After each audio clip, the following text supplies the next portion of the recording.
Hey family, we are live, broadcasting live. This is the Conversation Room 101. Make sure it's only adults in the house. I need your mind to be open, prepared, and relaxed. Welcome to our home. Take your shoes off. We got some rules we need to go over. Be kind. No cursing in the chat. If you want to curse, call in. And no shouting out other channels. That's a no-no. We got one other rule. There is no judging our guests. It will not be permitted. Zero tolerance. And if so, you want to do that, guess what? We got security. And we will escort you out. Because over here, hashtag we don't care. We're going to be one big family. We're going to laugh together sometimes. We're going to cry. But we definitely going to pray. I thank the Lord above for everything. I lift him up and give him the glory. But you guys, right now, we're going to get our popcorn. And then we're going to see what's going on. And let me just park my car. And I'll be in there in a minute. I'll see you real soon.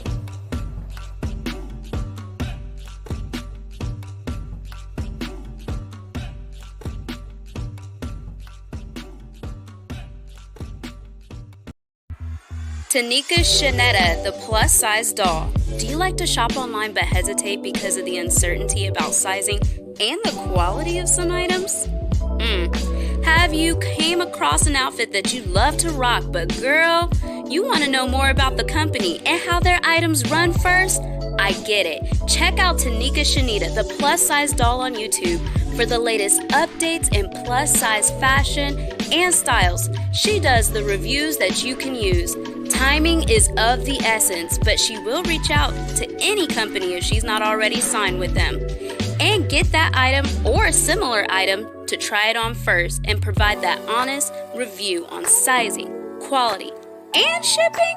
She does it all and often can get a discount code exclusively for her subscribers. So subscribe now and shop with confidence, knowing if you would size up, size down, or true to size.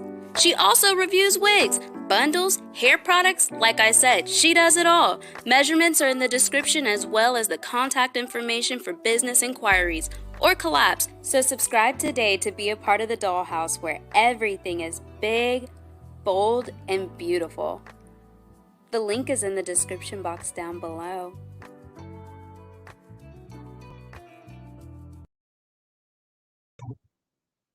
Hey family, how is everybody doing?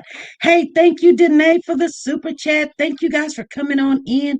We're going to talk about some topics, but let me thank Danae for the super chat. Thank you, Danae, for the super chat. Thank you, thank you, thank you. And I see Kathleen is up in the building. She wants to thank, here we go. I don't even see you. I seen it pop up. Thank you, Kathleen. Thank you for the super chat. And thank you. I think how you pronounce it is Hudda Ali. Thank you for the super chat. Please make sure I'm saying your name right. Thank you, ladies, for the super chat. Thank you, thank you, thank you.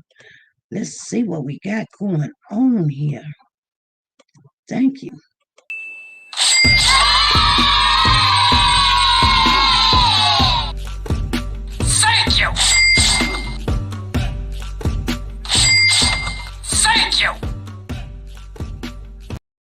Hey, all right, you guys, I know we got a lot going on today.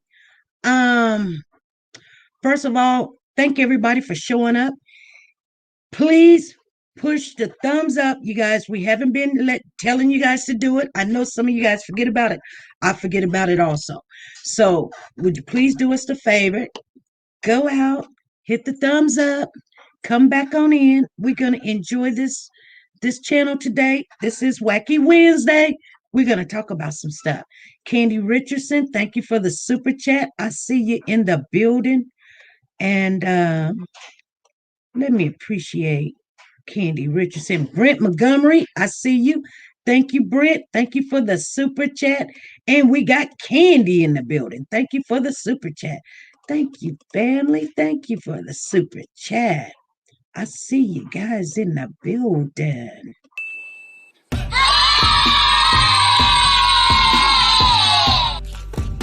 Thank you.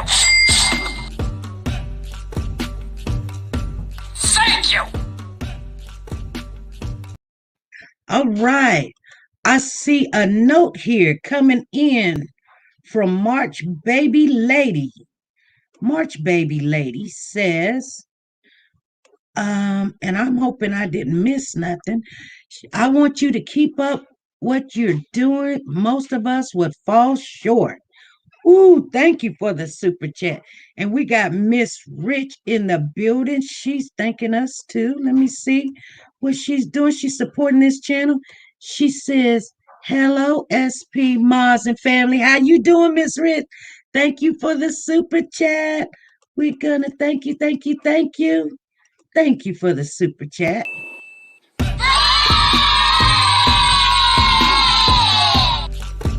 Thank you. Thank you. Hey, okay. We've got Great Dane in the building. Thank you for the super chat. We got to get him out. Thank you for the super chat. Great Dane is in the building.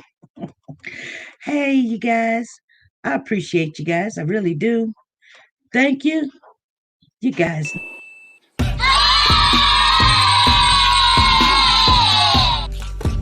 Thank you. Thank you. All right. Oh, okay. Well, we got another one coming in the building. There's Zan Rowland, my girl. She said, thank you, SP, for all you do. Thank you, Zan. Thank you for the super chat. Thank you, lady. Thank you for the super chat. We got one for you. I've got one way over here.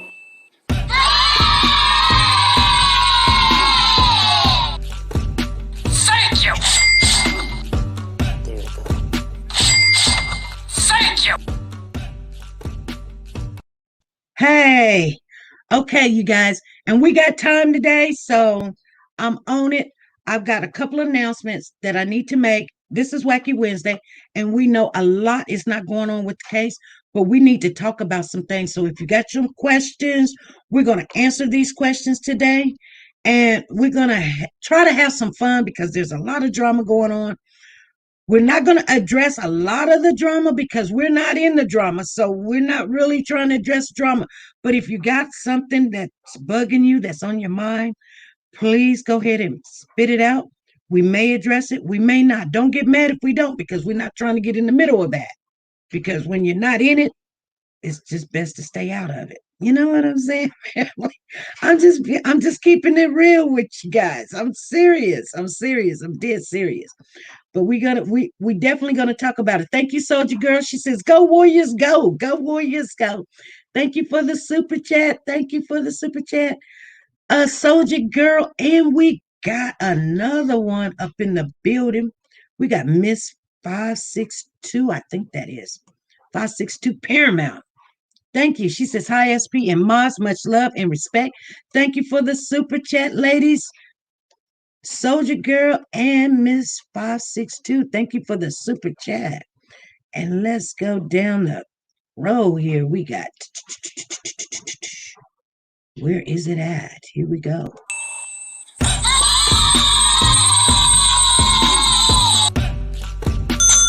Thank you. Thank you.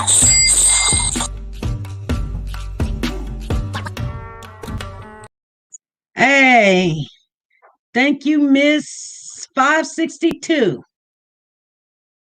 Thank you. Sonia Watts in the building. And mods, I want to appreciate every last one of you. Mods. Now, the mods that do know how to put the links in the chat, please, we need to shout out TeNika, Shenette, the plus size doll.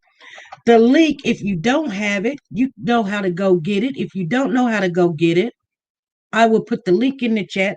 I need everybody that's not subscribed to TeNika, Shenette, the plus size doll. Please subscribe to that channel. I put the link in the chat.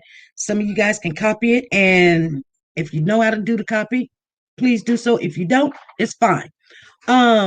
We're shouting TeNika, Shenette, the plus size doll out. She's going to have a giveaway at the end of this month. It's $150 for whoever subscribed. If you already subscribed to her, you've got to put something in the comment and say, "Hey, SP, send us over here." So, or and every time that you invite somebody to her channel and let her know that, put it in the comment section and say, Tommy sent me over here. That name will go in. You and the person that said that go over there. Okay. And not only that, you guys, at the end of the month, we're going to go over there on May the 1st. She is going to do the drawing and you win $150. I just got that information. Now, not only that, I'm going to say to you guys that we will also put a purse in there. Okay. So she will have two things, the $150, and we would donate a purse to the second person coming up. So go over there. Make sure you guys put TeNika Shenette, the plus size doll, link in the chat so everybody will know where to go. And if you say SP and SP win, guess what? I will give it away.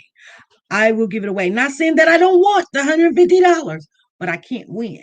So if you say SP sent me and I win, it's just going to go back into another big bang thing. Because I want her to know that we are doing our best trying to get her channel up and running. And that's what we can do for her. Okay. You guys, are you guys talking to me?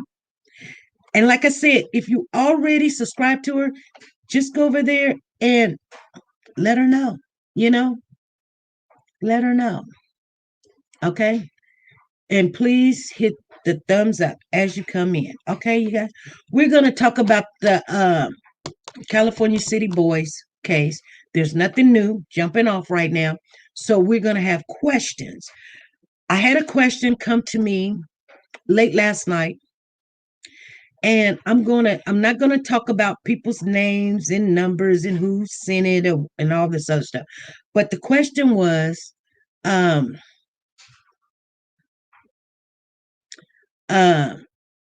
we're going to be watching those numbers. And I do want, because she is in the building, so I would like to know what her numbers get to. I think she's got 1,009, so she could be monetized. But you guys, we need to get her up to at least 100, and I say about 130 today. So somebody let me know what her numbers is, because we would like for at least 30 people. We've got 344 people in the house.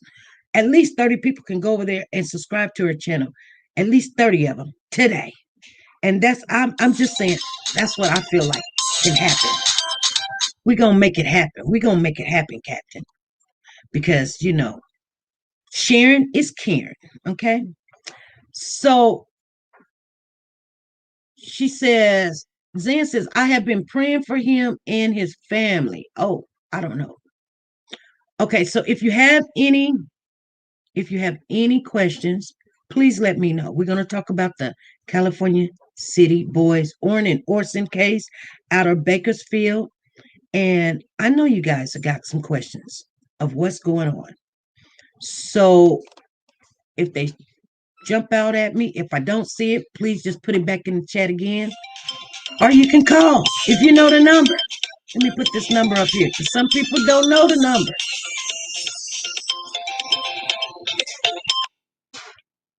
This is SP. Hey, SP, how are you? This is Renee. I was calling because I wanted to know if you guys in the prayer warriors can do a prayer for Earl Simmons. The rapper DMX, he's on life support. I just talked to his wife. They didn't pull a book yet, but there's a lot of false rumors going on in it. Okay. But if you guys can just say a special prayer for him. Say a special prayer for who? Robert Earl Simmons. Robert?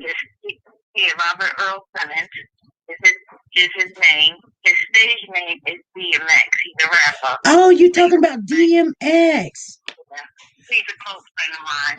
Oh, he's a close friend of yours? Oh, I just love him. Yes, we can. We had a ritual. I just got off his phone. His son Tacoma is my godson. Oh, his son is it Dakota? No, Tacoma is his name. Tacoma is your godson? Yeah. Okay. Okay, we can do that. So I just wanted to interrupt you. I just thought I know she might not even know her, but I just gotta say something because all we need is prayer right now. He has a little bit of brain activity. They were trying to say it was an overdose, which is really not. He had a heart attack. Right. And media just went with it. Right. He has little brainwave function on the right side, but they ran tests yesterday and today. They're not going to pull a plug yet, but that's where they're thinking about if they don't see brainwave activity in the next 72 hours. Oh, so I had the last day. So. Wow, yes, he does. And that's weird because I was gonna upload something on him today, and I didn't do it, but I've been following DMX from day one since he's actually been doing rapping and stuff. It's Friday. I found out Friday night about 3 o'clock in the morning. Okay. Because his son reached out to me because he knew I was in Atlanta. But I got a lot of people in the Bronx that can get over there or by there or to there. And but I got a lot of contact information on the inside, so it was really fun. But his mother and his wife is here now, so by his side. Okay. And I think I think the last time DMX was I think he was in a park or something, and he usually don't be on video and making a big scene. I mean, you either see him or you don't see him or whatever. And people were asking him to do a prayer, and that's what I picked up his last thing, and he was teaching people how to come to the Lord. Yeah, that's what he was so into that. Let me tell you, and that's what a lot of people are just not getting. But he's been that way since his grandmother passed away. That's when he got more into it. He always had it in him. But being a person that character he never really brought it out of him until he studied up on him more. But his grandmother was his idol. He idolized her. And he didn't pick that up until after she passed. Then he started picking up wherever she taught him, what she taught him. He retaught himself and went deeper and further into it. Okay. You know what? My husband is here, and I pray, but I'm not a minister. He's a minister. But let me get my husband. Stay on the line, okay? Okay. All right, hold on. Honey. Hey, baby.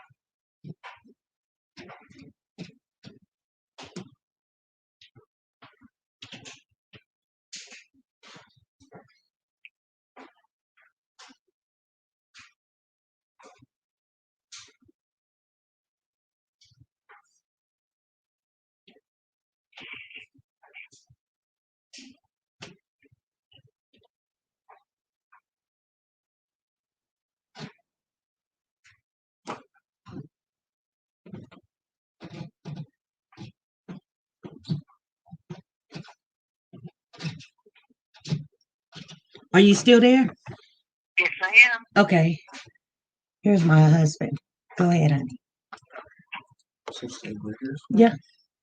Dear Heavenly Father, Lord, we just want to say thank you for your goodness and your mercy and your kindness, Lord. We just want to say thank you when we don't understand.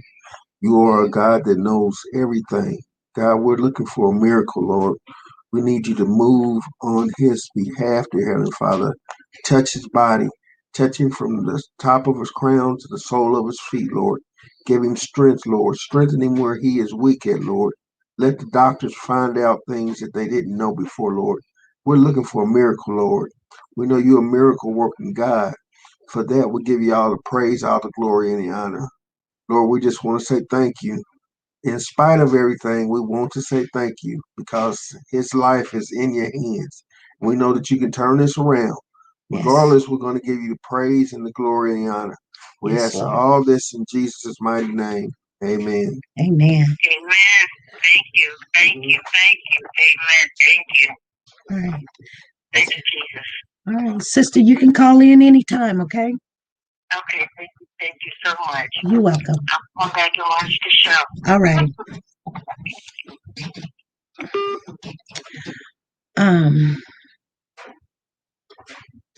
Okay, family. So, you guys, I was going to say something about DMX, and it just things happen in God's way. So, I want to thank the lady for calling in and even putting it on my mind again, because I had lost my original video, and I'm gonna go back and get that video because it was so heartwarming. Matter of fact, I'll probably share it later on, so everybody can see it, because I thought to myself when I seen the video, he was sharing with people how to come to the Lord, and it was real easy. Did a prayer. He said you could say the words with him, and then my video cut it off. So I'm gonna go get that video and I'm gonna put it right on up there. Oh, Dominique, thank you for the super chat. Thank you. I see you in the building. Thank you, thank you, thank you. Dominique Brown, thank you for the super chat. Thank you, thank you, thank you. Okay. Let me do this dance for you.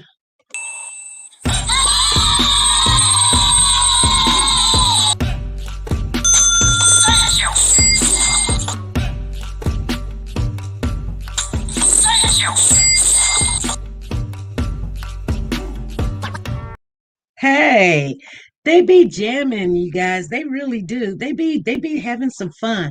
Okay. Hurricane said that was a beautiful prayer. What amazing gentleman, SP. You are truly blessed for him to say the prayer tonight. Yes. He's on call all the time. I'm not. Sometimes I have my mind somewhere else. And I just feel like sometimes if I don't, sometimes I feel something. I might be doing something I may not have no business doing, or thinking something I don't have no, you know, and I don't want to disrupt something because I am who I am. But we all can pray on our own. We really can. But sometimes I just feel like that's not my job to do when my husband is I'm covered over him. I mean, he covers me, but you know what I'm saying? He covers me, so that's his job. And so anyway, family, but I appreciate him. I really do, because he keeps me grounded. Anyway, let's talk about and I don't want to make light of things. I have been following DMX. I know some people be like, but he's a rapper. I know he's a rapper and he loves the Lord. And that's all you got to do is serve the Lord and love him. And I believe that in some way, like I said, the last video that I have of him, he was teaching people how to pray and how to say prayers. And he was telling people, you got to mean it. You got to just, that's all you have to do is mean it. And I believe he touched a lot of people. I really do. So anyway, we're going to keep them in our prayers. Tonight, we're going to keep them in our prayers. We got to pray for these boys really, really soon. We're going to have to do something, you guys, because things are getting out of hand. Okay? Let's get on to the subject is the California City Boys. Orrin Orson. Okay, you guys got questions? Please, let's get into some questions. It was said at his prayer service he prayed any time of day. Yes. At his prayer service, yes, he did. That's just the way of life. If you live like that, like, I'm gonna just be honest with you guys. I pray pretty much all day, every day. Even when I'm talking to people on the phone or I'm doing a live or something, I'm in prayer. When I'm at work, I'm in prayer. I'm talking to the Lord. It's not just I just sit there and go, "Oh Lord," such. I be talking to him all the time. I just do. And it's actually, Lord, did you see what's going on and things of this nature? And I'm thanking him right now that we're not in a lot of mess, which we almost got into it because I was invited to to the live, and so somebody tagged me in, and I was there in the live last night looking at some things, and a lot of things happened. Thank you, Betty. Thank you for the super chat. Thank you very much. Thank you for the super chat. Let's see here. I got this one.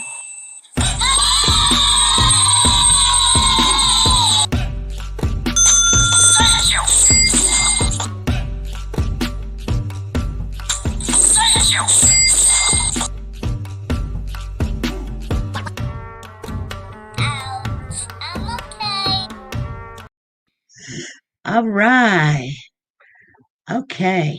So so I hope information reveals itself very soon, Cheryl C says. Yes.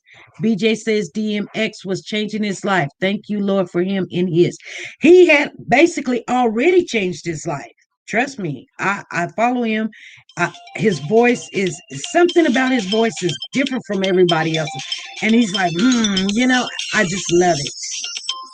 I love it. This is SP. Hello. Hello. Yeah, hello. Yes. Yeah, hello. It's Twitter calling from UK, London. Okay, caller from the UK. How's it going? Yeah, I'm good. I just wanted to say hi to you and everyone. Oh, well, hello to you. Thank you for calling in. Yeah, I just wanted to say basically it's about Orrin Orson boys. Okay. Because I've been following the case since the start. And basically I'm a counselor. So when I look at it in the mental health perspective, I'm just thinking about the self-awareness, mindfulness, the way the whole way that this case is, the direction that it's turning, something I all should be aware of, because we're dealing without mentioning it, when we're dealing with people who are criminals or who are in a criminal life or who are under investigation, especially by the FBI, then I just need to let people see the chief in California and the FBI do their jobs. Because if I just give a feedback from my side, like I watch each and every YouTube and each and every channel just for the boys. So like you just have to check what is right and what is completely right. But for me, what I try to do is like when I saw an episode or when I saw like something questioning Jacqueline's mom, I think for me personally, it was a stretch. Right. Because this is the job for investigators to do. And when we are dealing with people who are criminals, we can never know what diagnosis they have or how they react, especially in a situation like that. They could end up like when they know that you're close or that you have a good lead, they end up reacting in a very violent way. And at the same time, we will be tampering the case for the boys, which wouldn't be good. And I really believe that, honestly, there are times as a human being that I think that, law enforcement can't do much. But from the minute when I saw that the FBI was involved, they know that it's much more serious. They have to put in, they're doing their work. They know their job. So I believe that they're doing the time setting and everything. That's the reason it must have come back to be this week. Because everybody needs to be investigated. And since the timeline is 2 years for something like that, I really believe that we just have to have open mind Yes. and just let them do their jobs, because this gets more into people's personal speaking. Right. Okay. That's just my opinion. As for the interview, I just, Alrighty. I don't know, but as a mental health counselor, I would say what I saw in that interview was you people was under some kind of addiction or some kind of hangover. Mm. But I could see that I think they both. I think they both have Okay. some kind of mental illness going on with both of them. You could see that Jacqueline could still stand still for a minute, Right. for a second.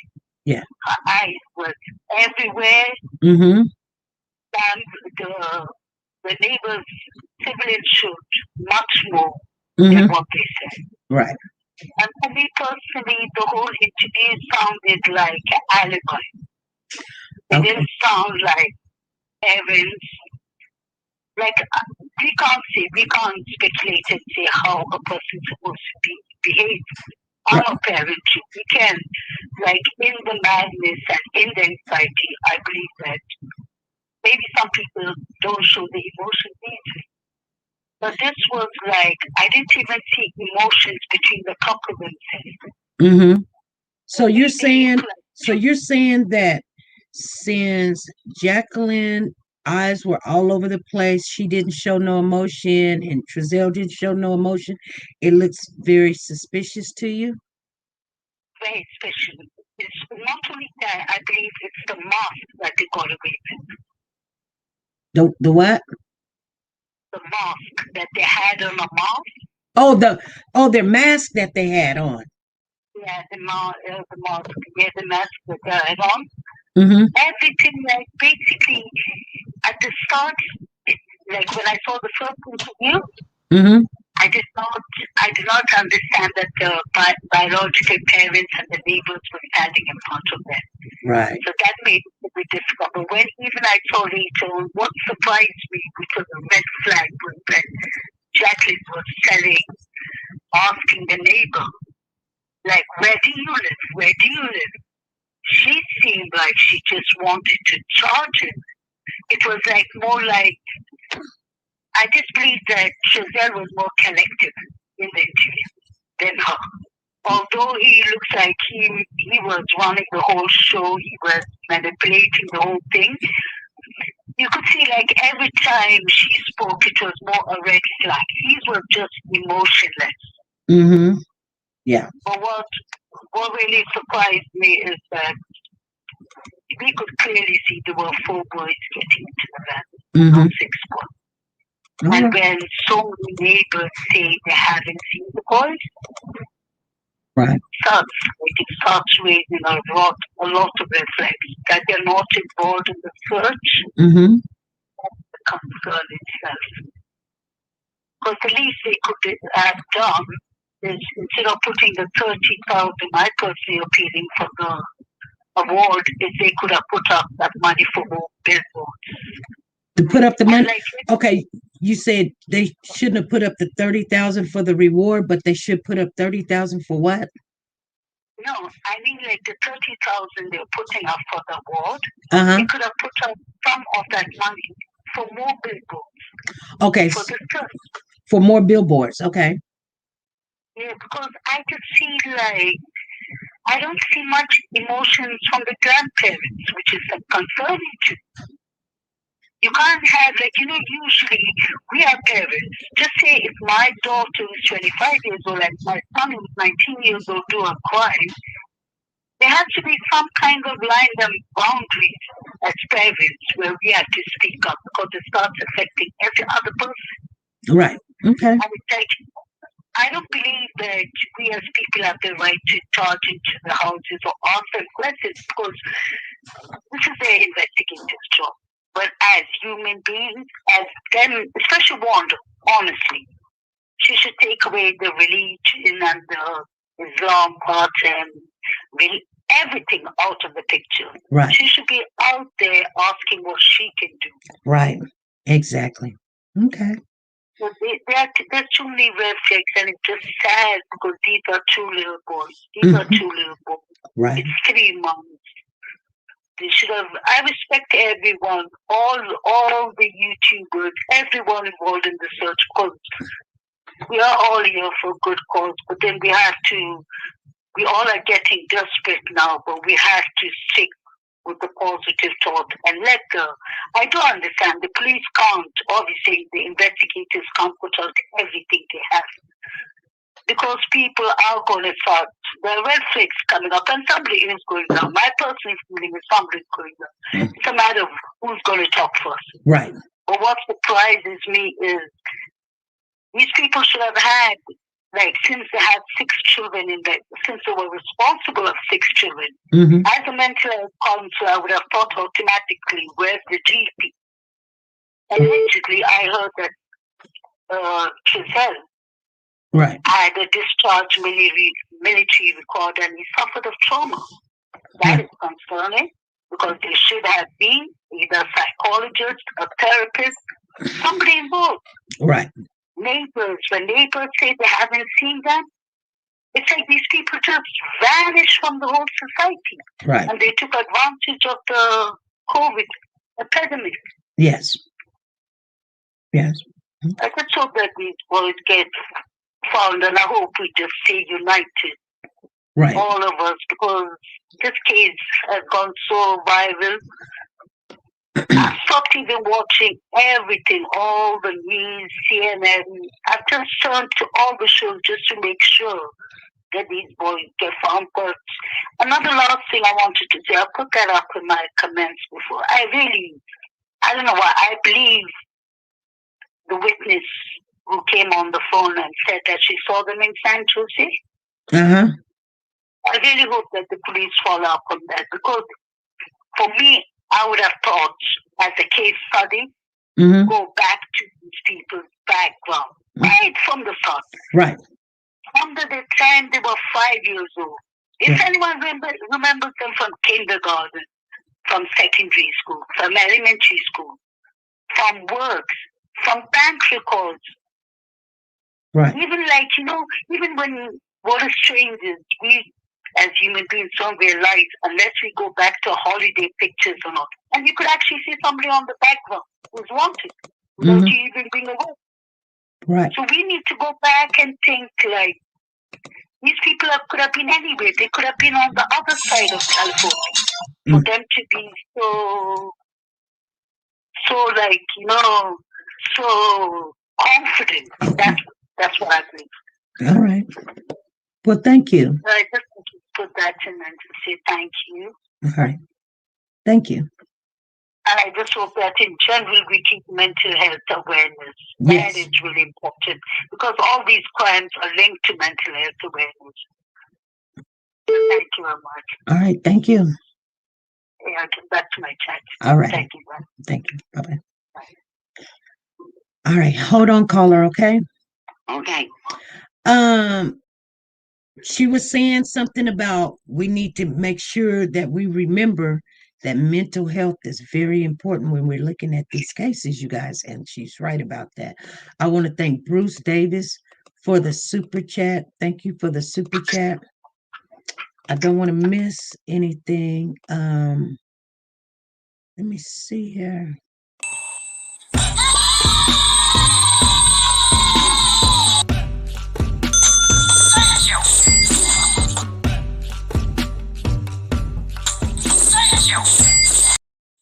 All right. Okay, caller. Go ahead. Okay, this is Kathleen from Hey. St. Louis. Hey, Kathleen, how you doing? Oh, I'm doing fine, hon. How are you? I'm doing great. Okay, I want the opinion from you and from the family in the chat on this one. Okay. You know, they saying they can't find no information on Jackie at all. Right. Okay, and she keeps changing her name, and they move ever so often. Mm-hmm. What I'm thinking is that she is not legal. Yeah, she don't have to be legal. You're right. That's a good point. She don't have to be legal. Or, you know what I was thinking earlier? What? She could be using, okay, she could be using her middle name, which is true. Her middle name could be Jacqueline, but her first name is not Jacqueline. And a lot of people's not think about that. They're like Jacqueline Gabriel Vesquez. Well, maybe her name is Gabriel Jacqueline Vesquez, or maybe that's just what she wants to use, or she may not even. You know what I'm saying? She may be a whole different person. But I can say I don't believe Jacqueline is her birth name because the young lady last night said her mother does not speak English. I can't see her name being Jacqueline if her mother don't speak English.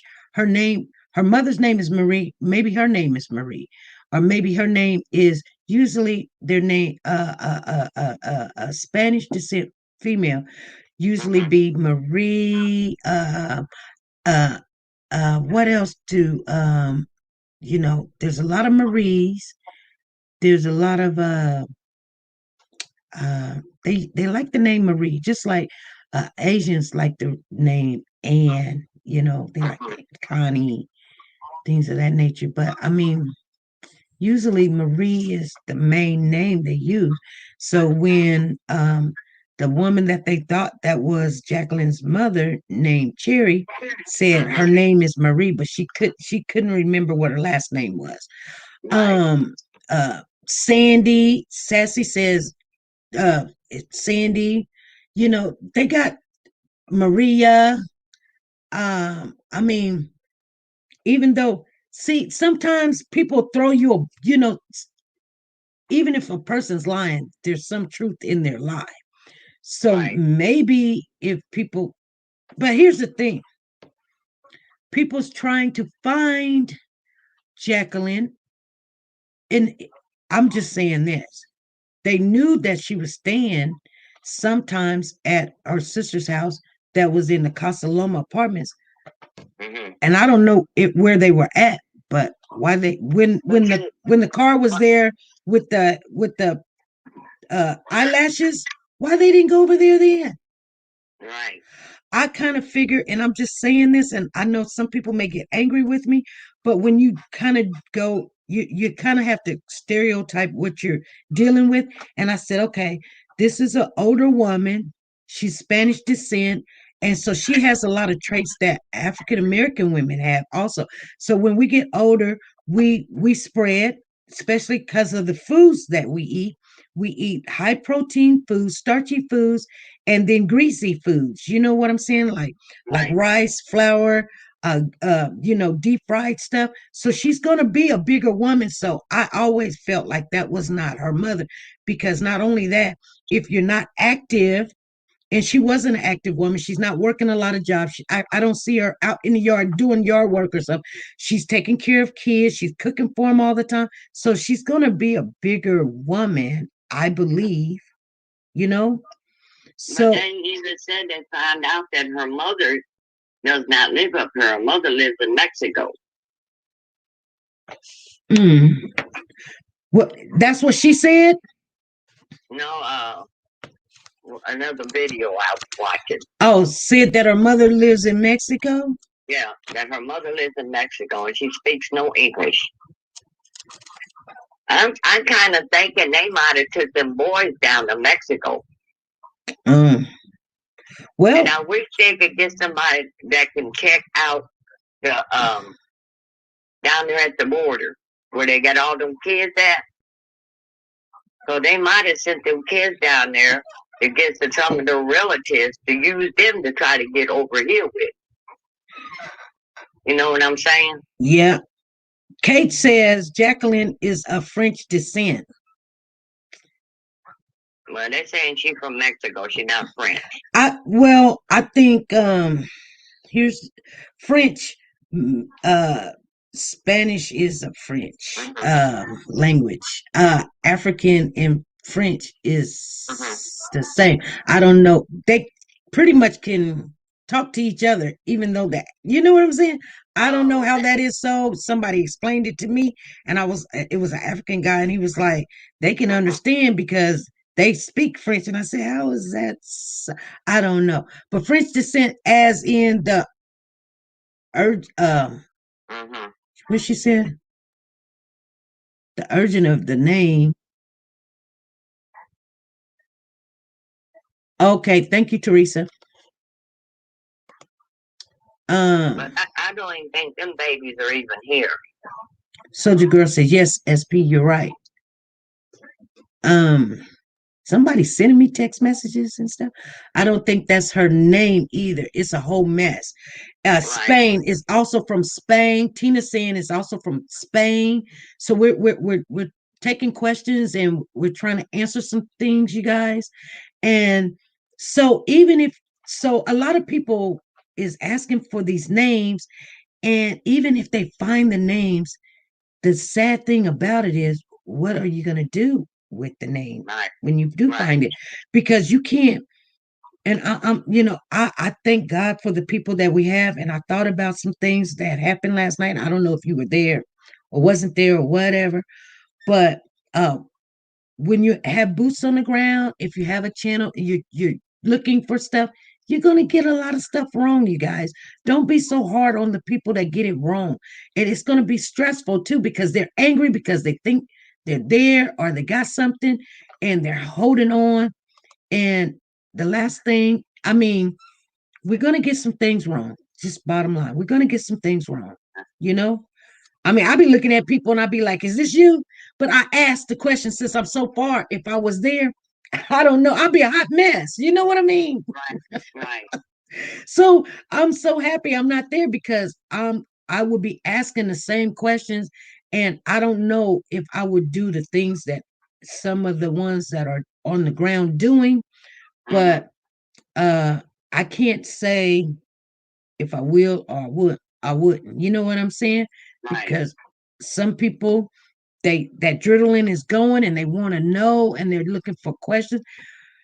So, but it's real bad when you got this good lead and you know it's good and you got this name and you got the address and you're going over there and you're pumped and you're excited, and then this person seemed like she was playing with people. Right. Right. It just, I mean, I feel sorry for her that she got drugged into this, but you're a grown woman. You know how to tell people to get out of here. Which comes like, that ain't me, and I don't care what you do with it. That ain't me. I said, okay, just ask you a question.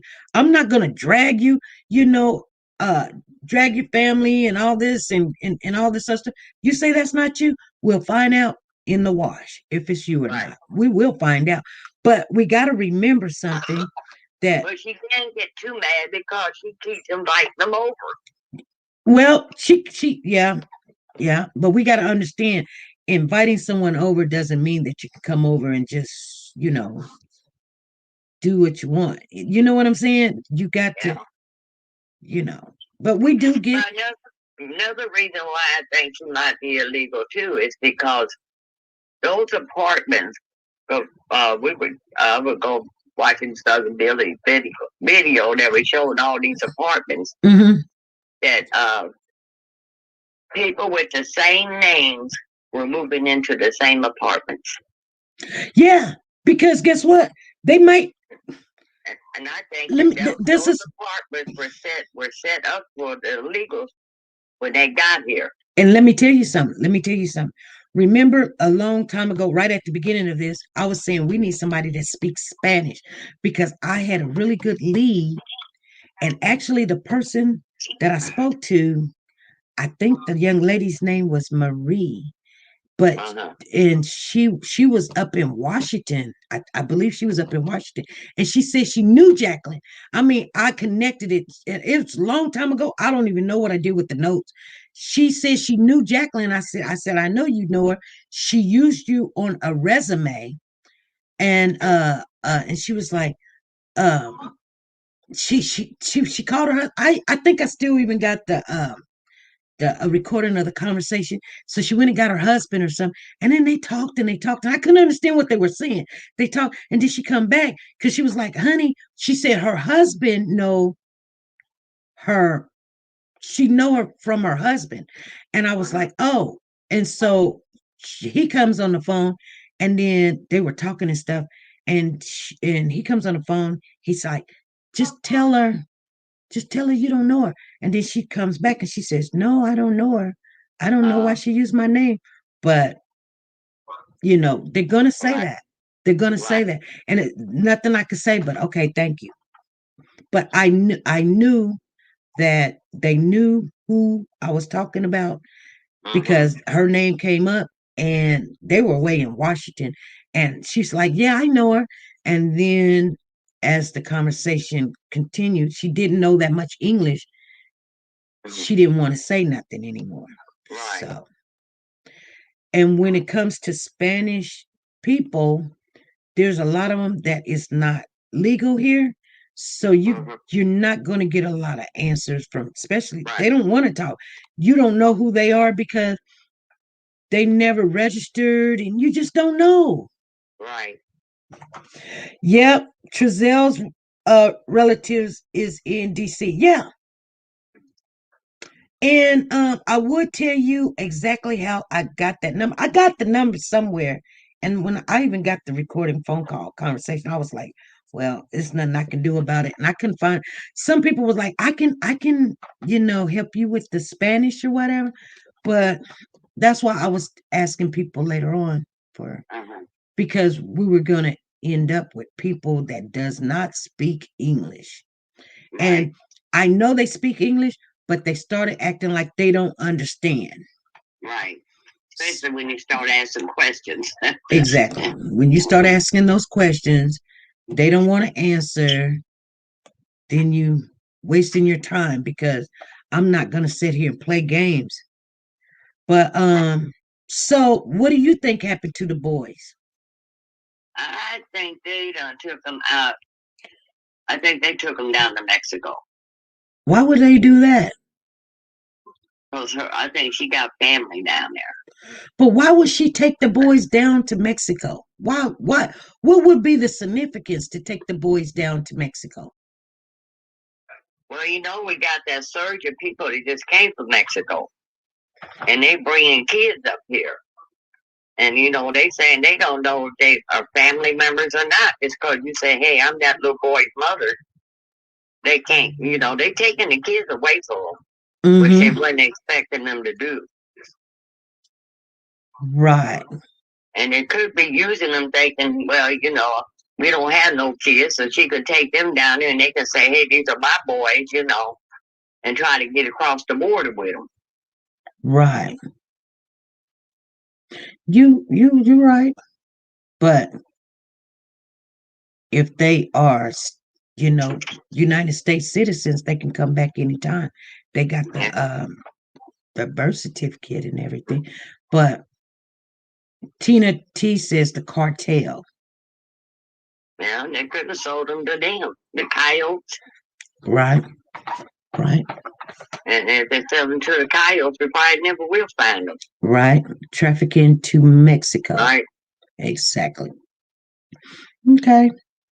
I don't see them being in Mexico. They would have been spotted already. I don't know about Mexico now. No, because they were gone. They were gone for a while before anybody even realized they were gone. Somebody says, I do believe someone has them. Here for the tea and biscuit says, I think something happened to one of them and the other one is somewhere else. Rainmaker says, myself, I think they took those little boys' lives. Rihanna says, I think they've been gone since September, switching their identities with Mexican residents. That could be the case, so the Mexicans can come over here. Right. Good. So a baby Spanish person can come over here saying that they are a resident of the United States. But we mentioned that a long time ago. We mentioned that. Hold on, caller. Hold on. Don't go nowhere. I gotta make a couple announcements. I think I don't know if I got Deb Bet. Thank you for the super chat. Thank you for the super chat. There was another one in here somewhere. I don't see it now. Well, Are you? I'm gonna let you go so you can get your next caller, but I just had that floating around. All righty, thank you. Okay, I'll talk to you later. All righty. Bye-bye. Bye-bye. I appreciate you guys when you guys call in. Deb, thank you for the super chat. I think it come in a different color. That's what it did. Thank you for the super chat. Thank you. Thank you. Thank you. Thank you for the super chat. Let me see.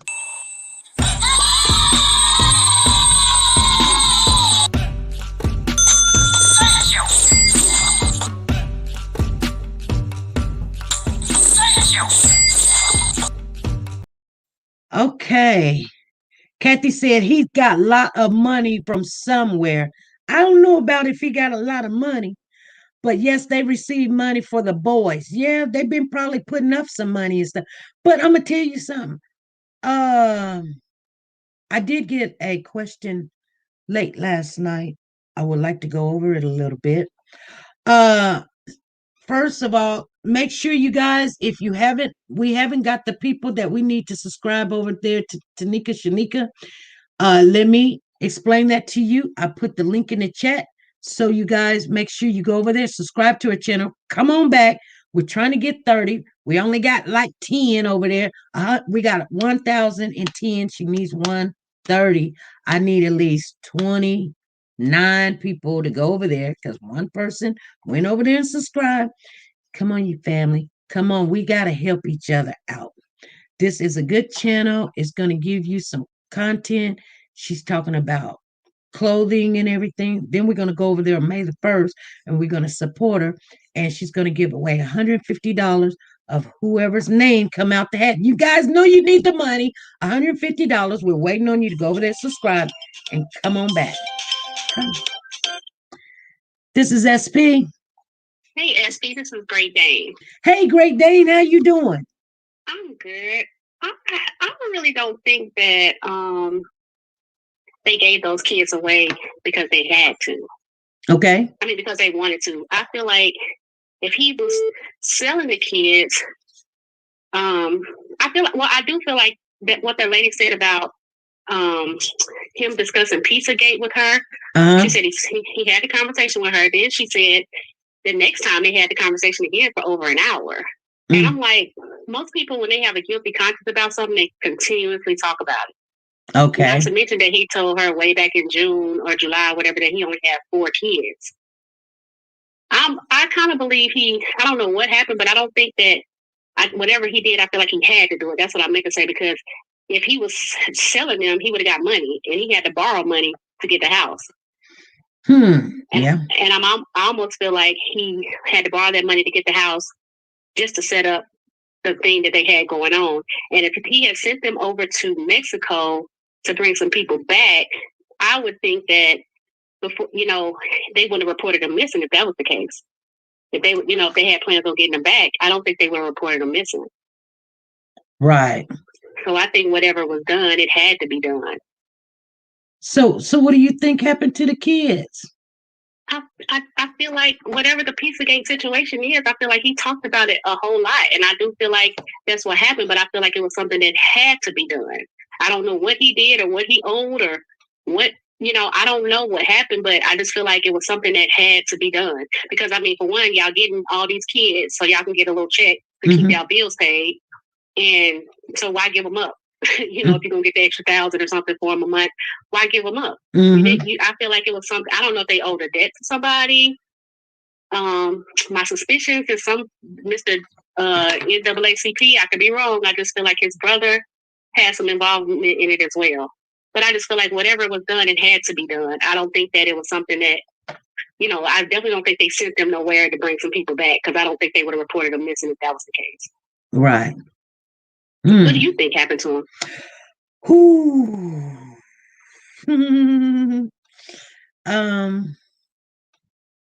I don't really know.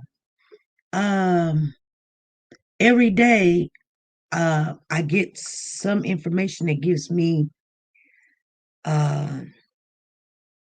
some hope. I do have hope. I'm not giving up on hope, because they haven't found them. So I don't think, I just feel like whatever, because for one, I don't care who's harassing you? If your kids are missing and you're going to be out there looking, they never looked one time because they had no reason to look. They already know that it's a waste of time to look. But I don't care if my kid's missing, your kid's missing, and people are talking whatever shit they want to talk. You're going to be just as angry. You're going to tell them to shut the hell up because I'm still looking for my baby. They don't even go out there and try to look because they already know that them kids are nowhere to be found or nowhere that we can find them. Right. Okay. So stay right there, Great Dane, because I got a question for you, but I want my mind to be free because you asked me a question, and I'm going to ask you a question okay, you guys hold on the phone calls real quick because this question is very important to me, I believe. Let me thank Phyllis. Thank you for the super chat.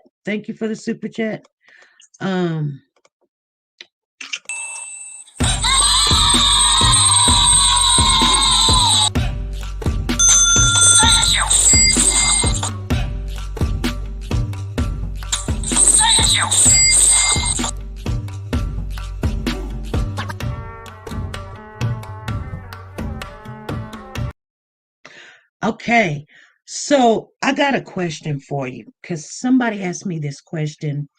It's a family member, and so what if the adopted parents, and I want everybody to weigh in on this question right here.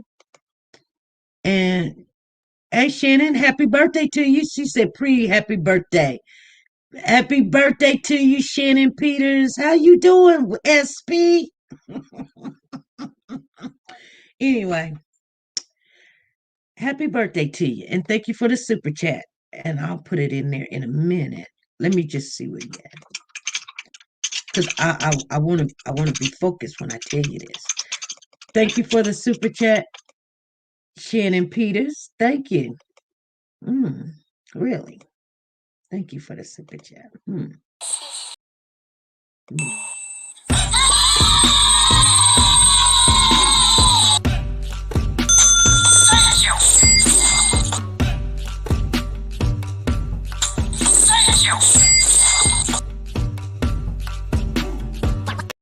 Hey, okay. Happy birthday to you, Shannon. Anyway, so what if the adopted parents, I'm going to ask this question without any more distractions. You there, Great Day? I'm still here, yes ma'am. What about if the adopted parents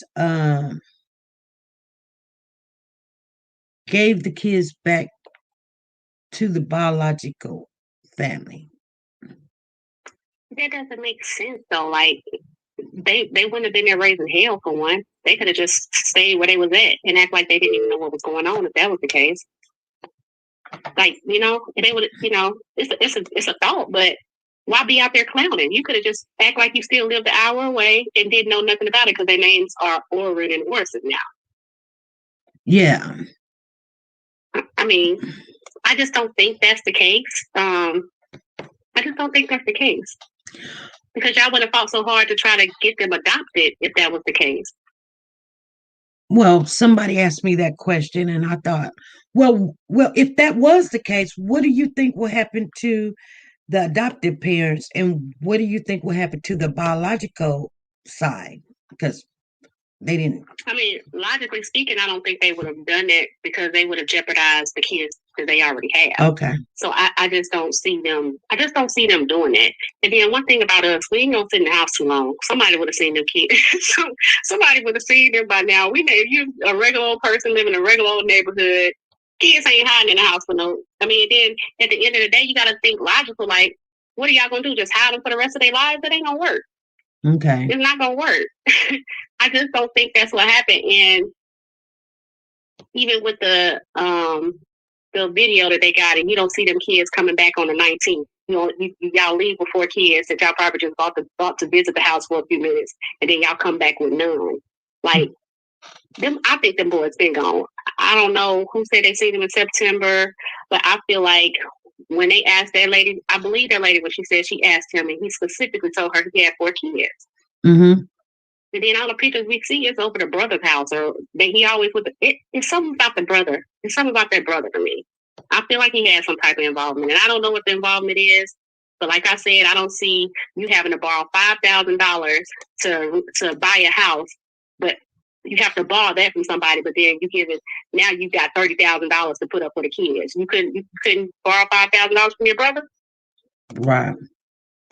It just don't add up to me. I feel like I don't know if they had a debt they had to pay or if he owed somebody. I don't know what happened, but I feel like he talked too much about Pizzagate with that lady. There's no way you have over an hour conversation with somebody about that if it doesn't. And then it wasn't that originally in where did you say they family from? Whose family? You said earlier that Trezell has family in. Did you say no, in DC or something? Somebody else said that he has family in Washington DC. Oh, Washington DC. Okay. But I just feel like he had a conversation with that lady twice about that. First time, okay, he acted like he was so against it, but she said they talked about it for over an hour. I feel like that was like a guilty conscience for me. Because a lot of people when they have a guilty conscience, they talk about stuff even if they gonna act like they're going against it. Okay. Yeah. Okay. I don't know. I'm praying all goes well, and I ride down the street and they're looking like this, drop them off somewhere. I don't know, but yeah, I definitely think that they already know that nobody snatched them from that home. I don't think they ever came or made it to that house. Yeah. Trezell is very weird. He's like gothic to me with them long black coats and all of that shit. He's weird as hell. You've never seen them looking at all. And that's because they know, like, I mean, most people would even fake and act like they go out there and look. Like, even fake, y'all didn't even fake, like, not one day. No. Not one day. No. Hold on. They did. Mm-hmm. They did. Oh, they did? I'm not talking about on the search. I'm talking about the day that they came up. The day he drove around the block. I ain't talking about this. He drove around the block. Right. But in all reality, as we were going in and looking at the video, and when they were saying that they were just standing there at the curb, he wasn't just standing there at the curb. He came up to the house and he was standing by the van, and she was out there, and they were out there the whole time just talking to each other. He got something out the van, and then he ran over when the police came, and we seen him running back, and I was like, oh, when did he get out the van? So we were trying to figure out, some stuff, but we did see that he just didn't stand there on the curb. He actually went back to the van and got something out the van. And then she was outside. And when he went around to go look for them the first time, Jacqueline stood outside. She was standing outside. But she just stood there. But she just stood there. Set up because I mean, like, how is that part missing? Unless the man that got the camera snatched them up and removed that from the video, which I doubt very seriously. I think all of that wasn't set up. And then someone said something about them burning the seats that was in that van at one point in time. Like, what are you doing that? Yeah, somebody said they did that over at in Bakersfield, right? Yeah, Wanda West's house. Yeah, why? Why? I don't know. Dominique said that's when. See, y'all need to stop saying stuff like that. Dominique said that's when it all played out. So y'all need to quit. And I'm not trying to laugh, but people say stuff like that. It just, I don't know. Man, that confirmed it. Oh my God. Yeah, it's a sad situation. That's when it all played out.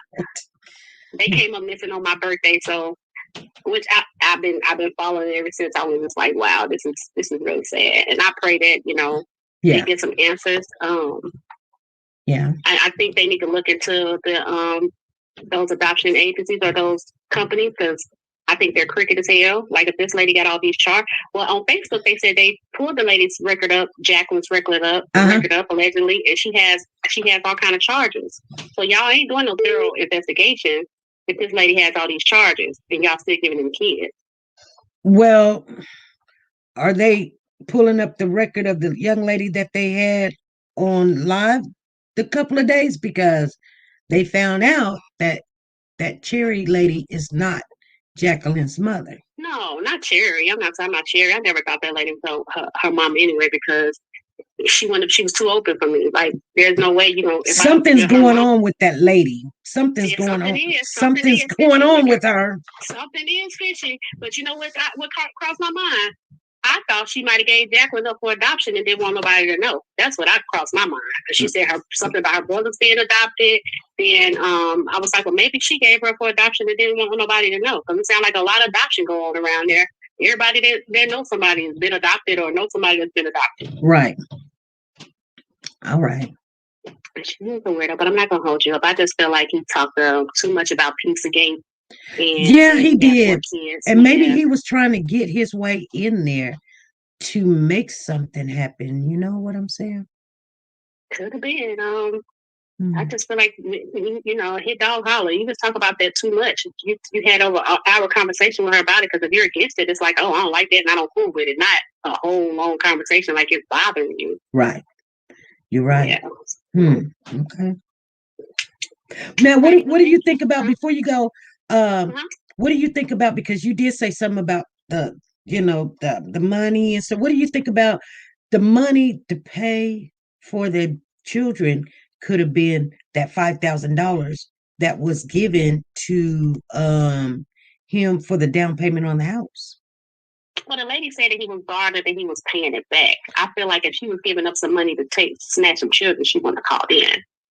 That's just my personal opinion. You're gonna avoid things at all costs if you got a part of it. But when you want a good alibi or reason why you gave this man $5,000 in case somebody's sick, because somebody else know that you gave him $5,000. Why would you? I'm just gonna give him $5,000.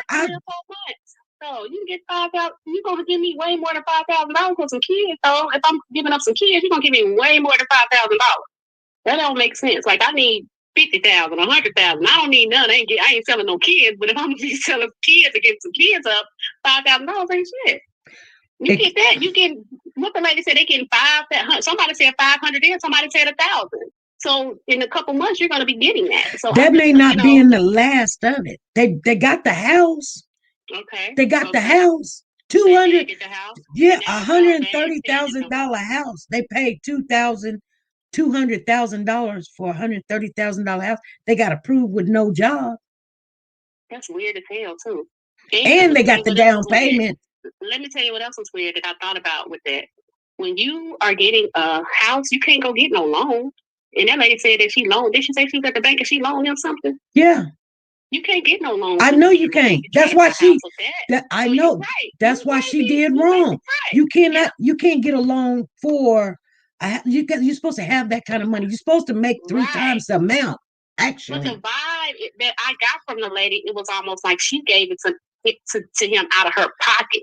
So that's the way I took it from her. That's why I was saying it was wrong in the first place for her, knowing that he's buying a house. Give him a loan. You're not supposed to give him a loan. He's supposed to be making that money, not you come and give him a loan. That is true. So if you've done something already that is against the laws, the rules and regulations, and you work in the loaning part, you're conflict of interest, even giving it to him. Now, even if you was a friend, you'd be like, man, don't say nothing. But you're not only a friend, you're dealing with the information and stuff and finagling stuff and to make it happen and conning the banks, because you're supposed to give them adequate information that he makes this amount of money. You're not supposed to loan him anything. You're not supposed to give him anything. If he get a loan, it's supposed to be from, his family members or something. But you're in the wrong seat to be loaning him. I don't care how good the conversation was or the ding dong. You're not supposed to loan him money, and she knows that. So it was fraudulent at the get-go. That is very, very true. And I don't like to think negative, but a lot of people need organs, a lot of people doing a lot of this different, I'm just praying that's not what happened to these boys, but that you're right about that. And I'm sitting up there saying, well, how the hell she get him some money and how did she get him a loan? And you get a loan from the bank when you're trying to, you can't do nothing with your credit when you're trying to get a house. So that was fishy to me. Keisha Love is on here. She says, I've been trying to catch you live, SP. I'm with the caller with the whole Pizzagate thing. I have been saying this, and I too believe his brother may be helping or helped him cover up. I feel it in my spirit. It's like something with that brother. And then every time the pictures that we have seen, it's like they over his house. On his even this picture that they had when them boys were sitting on a twin bed, and it wasn't anything sexual or anything. He was just laying across the kids.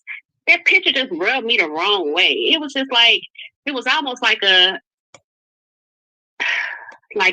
here we go. Here are the boys. This is what this is what you're getting right here. I don't know. It was just something with the brother. So you think it was something sexual going on? I'm not saying that it was sexual. I'm saying that it was almost like a picture showing, it was an advertising picture. Like, oh, like this is what we do? Yeah, this is who we finna sit. This is what y'all finna purchase. So this is what we, you know what I'm saying? It was just something about the picture just rubbed me the wrong way. It really did. And the pictures that we've seen, we only saw the one pictures with the two pictures that keep floating around with those kids. And y'all got your phones back by now. Why y'all ain't sent no more pictures of these kids? Y'all keep saying, well, we had other pictures, but y'all ain't posted no more pictures of these kids. And the pictures that we saw was like they was at his brother's house. And then, not to mention or even if that wasn't the brother's house, maybe that was their house, but they only had like 3 or 4 Christmas stockings. You got 6 kids. Why you only got 4 Christmas stockings? Right. It was all of that. It was just weird. It's just something about that brother that just don't sit right with me. He's not sitting outside the mama house. He ain't never over there, but he made his little statement.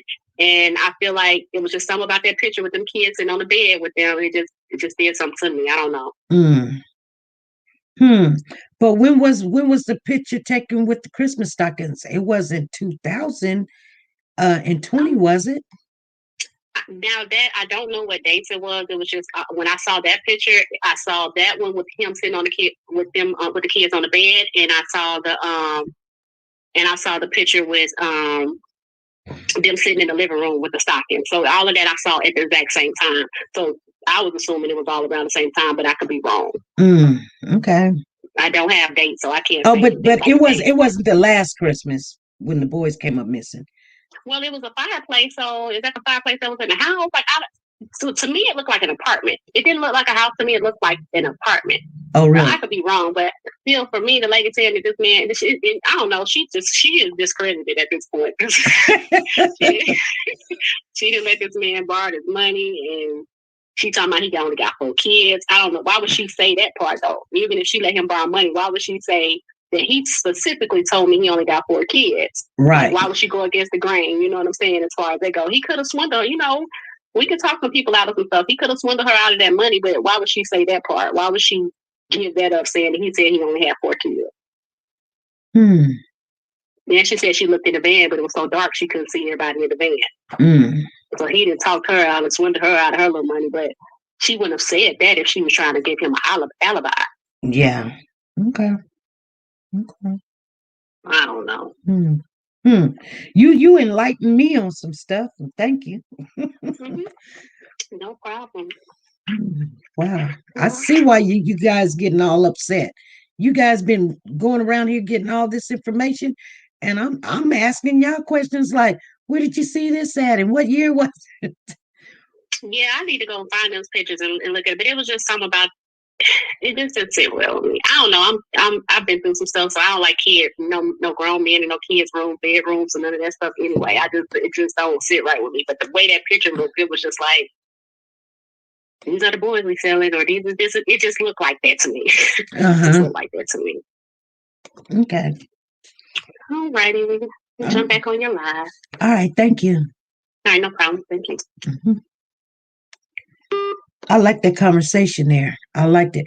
Thank you, Keisha Love. Thank you for the super chat. I want to thank you and Kai. I can't bring it up, Kai. Kai Debbie, thank you for the super chat too. Thank you. Thank you. Thank you.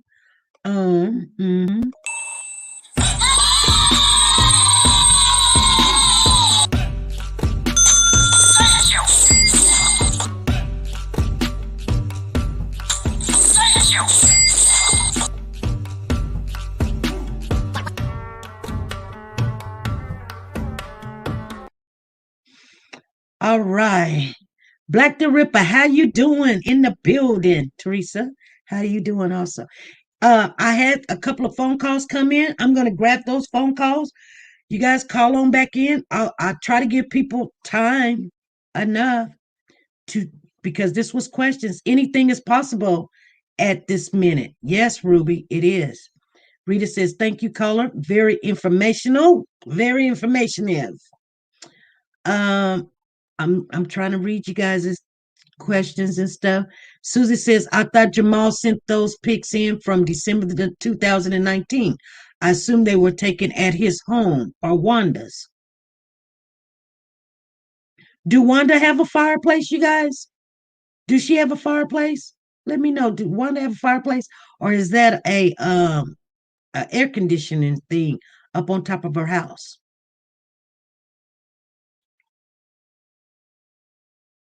We need to know. $5,000 goes towards the 300,000. So now he's only getting 250,000. You guys add it up. You guys adding it up. I question the same thing as far as the stockings and it not being enough for all other children. And I was told that was an old picture, like old when their bio children were young. Okay. Okay. Chris says, Veronica, that may be so. Janelle says, which pictures are we talking about? She was talking about there was some picture where Jamal was laying across the bed by the babies or on the babies or something, and she felt some kind of way about it. She said it looked like an advertisement, like this is what you can get, for maybe, I don't know.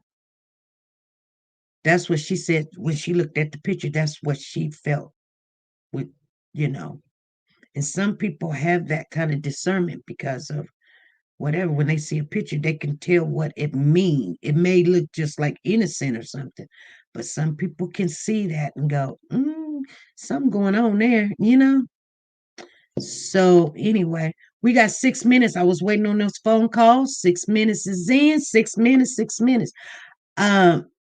Virgo all day says, when exactly did the West adopt the boys?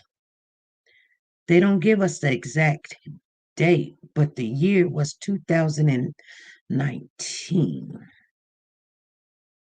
that they adopted him. Remember, Ryan last seen him in December 2018 was the last time that she got to see the babies. And then in 2019, and I'm thinking this was bad. I think I seen something, but don't quote me on it. I thought it was like June or something, 2019.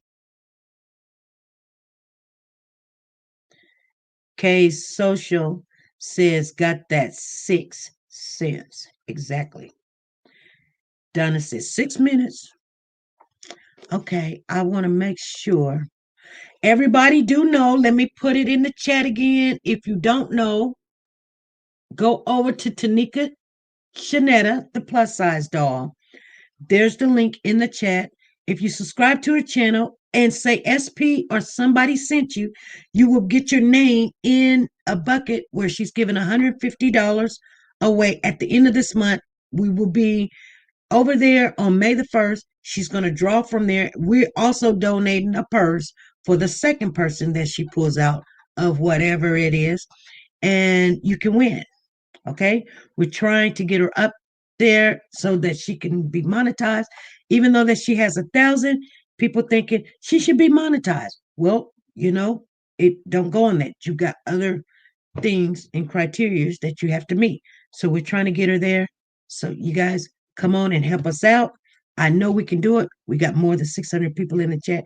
Go over there, subscribe to TeNika. Plus size.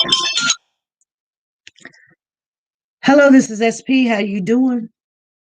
Hi, SP. John Q. How are you? I'm doing great, John Q. How are you doing? I'm doing good.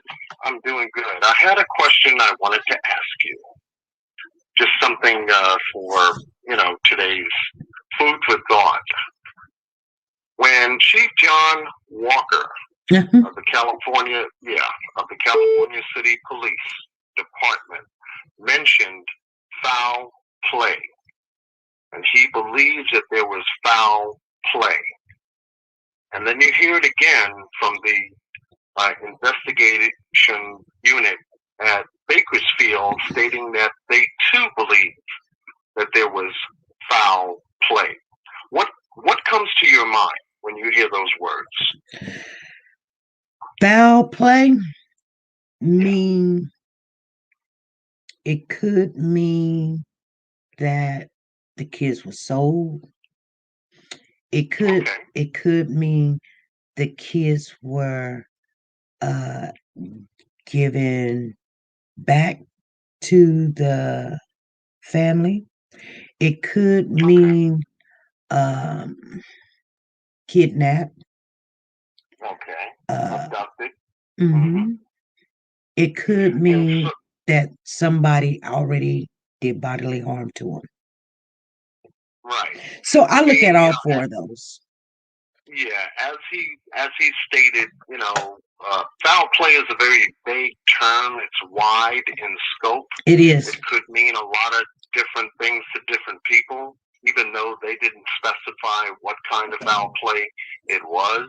Mm-hmm. But in his interview with Perla Shaheen, and I think it was Bayan Wang, of the news reporters covering the case, he did mention over and over emphatically that he believes that those kids didn't leave the yard without some kind of assistance from an adult. I don't know if you heard that. Yes, I heard that. He said he didn't know how did those kids get out of the backyard. Right. That's what he kept saying. That's the puzzling thing that he went through for 2 months.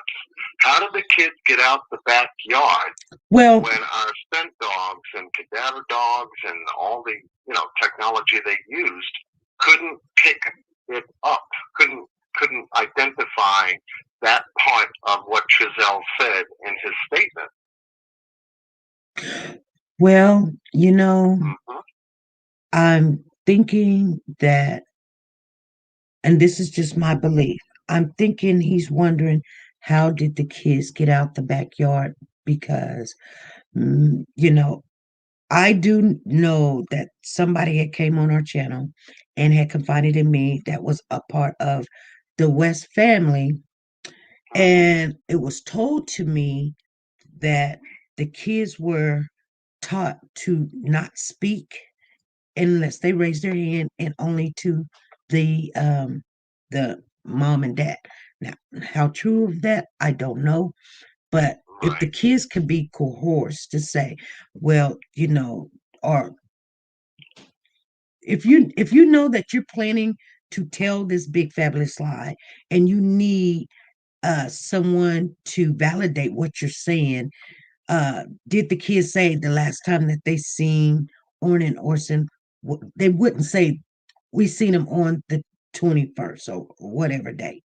They would say we watch cartoons together. They would say something like they probably video record seen him or something of that nature. So it kind of validates what they're saying. But when John Walker says that he don't know how they got out of the yard, and I said, well, you keep saying that you've had all the dogs over there and the canines and the search dogs and the cadaver dogs and everything, but they didn't pick up a scent in the backyard. So not only that, John Q, but the mayor of California City on March the 31st says, and I quote what she says, because it is in a report, or not just a report, and I don't know if you knew this, but she says that from the get-go, those kids never made it to California City. Yeah, my belief too. So they never made it to California City. Yeah. So the story now, we have to go back to what Trezell said in his news press conference. Why would Trezell and Jacqueline West put out a missing person story like that and felt that they could get away with it. Well, and that's been on my mind covering this case. And I said, you know why? Because maybe, just perhaps, and this is just a little bit of a theory, maybe Trezell and Jacqueline were coerced to do just that. Yeah. Maybe somebody wanted those boys back and wanted to do it in a way to where it was just going to be quiet. This story wasn't supposed to last, and it would fade out. Let me explain what I'm talking about a little bit further. You got my boys. Mm-hmm. I know you got my boys. Mm-hmm. However that information leaked, I just know you got my boys, and I want them back. So here's what you're going to do. I'm going to come down and pick them up. We'll set a time, whatever. I'm picking my boys up. You can call it in as a missing person. Call the police. Tell them anything you want to tell them. But you cannot tell them that you and I have spoke or made an agreement that that's exactly what's going to happen. Because if you do, well, I'm going to come back and I'm going to take care of you and the rest of the family. They are in California City and they are in Bakersfield too. Now just suppose a conversation like that took place. And now you and your husband have to make a decision. You don't want that to affect the other children that you have, your biologicals or the other adoptive children, because now, that's going to involve CPS somehow. Mm-hmm. So what do you decide to do? Well, you decide to go along and make up this conjugated story that doesn't make sense, never made sense, never will make sense to anyone in their mind. Well, story's John, not going to be a big thing. I don't believe that. You know why I don't believe that? The reason why I don't believe that is because if someone came to me and said that, I will already get the police involved, the FBI involved, and you know what? We can do this thing. And I will act like everything is all good and gravy and you come get the kid and da-da-da-da-da and all this other stuff. But I guarantee you would be going to jail because you know what? I believe that Wanda West and them worked really hard for their money and everything, and Jamal did and stuff, that they can move anytime that they got good and ready. And they can move all the kids if they wanted to and when they got good and ready.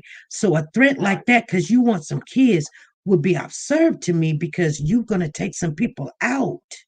You're going to take some people out because you want your kids. That just don't seem like, no, I don't believe that's true, because first of all, you got the FBI in here. I'm more scared of FBI than I'm scared of your family, because I done adopted your kids. And now you think I'm gonna let you just come and ruin my life and everything and my family and drag them through the mud because you want your kids, when if you wanted your kids, the only thing you had to do was just go do what they said do.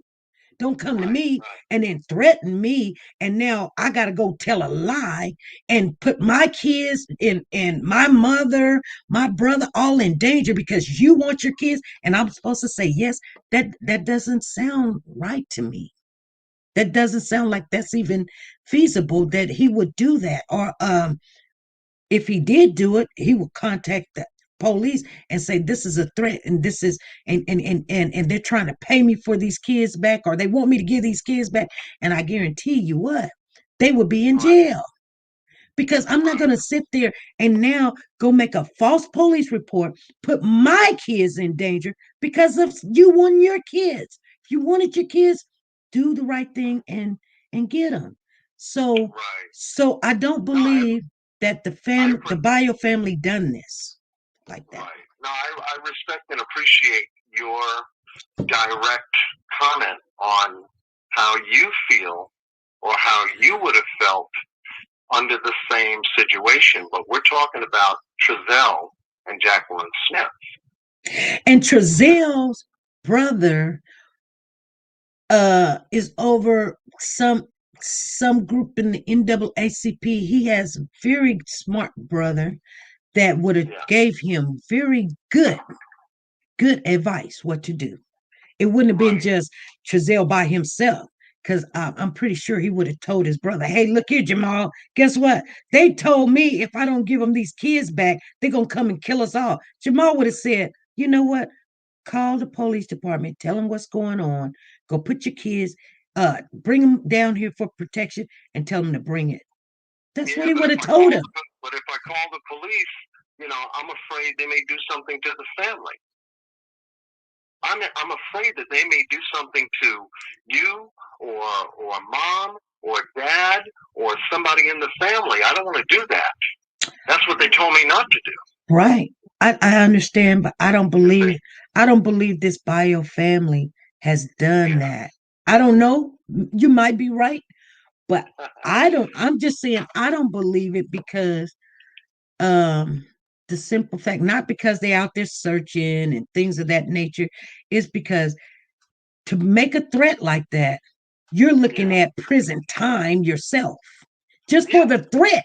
That's not even you taking the kids. If they get you on recording talking about, I'm going to come and get your kids and you better not do nothing, or I'm going to take your kids out, guess what? And we can't say nothing. Oh, trust and believe, I'm going to say something. You say anything about my kids, my grandkids, my dog, and my cat. I'm going to say something. And then we can handle it because I'm going to get them to safety. But you're going to have to do what you got to do because there's no negotiation with evil. You can't. Right. You just can't do it. But from a street term, SB, but from a street term, you know how black people talk to each other. Yeah. Especially when it comes to money that you owe or something that they want. And in this case, we've got two missing boys. And as far as we know, that has been on the news media. There are two sides that want these boys. One most definitely is the biological mother that may have went through some kind of hell just trying to get them back before they decided to move on with an adoption that she didn't know about. Okay, so now she's desperate. I want my boys back. Okay, now you've got the biological dads involved here, which obviously has been quiet. We don't know too much about them. But I would gather that they're missing the boys too. So you've got 1, 2, 3 people motivated to getting their family back because they used to have visitation and family time or whatever have you going on. Now that's been taken away from them. Right. I understand. Yeah. So there's motive here. Yes. On that side, just as a piece of the case. I'm not saying that I'm right or anything else like that. Just to incorporate that as a piece of the case amongst everything else that we've been talking about. Money here, down to Mexico there, the cartels here, Pizzagate there.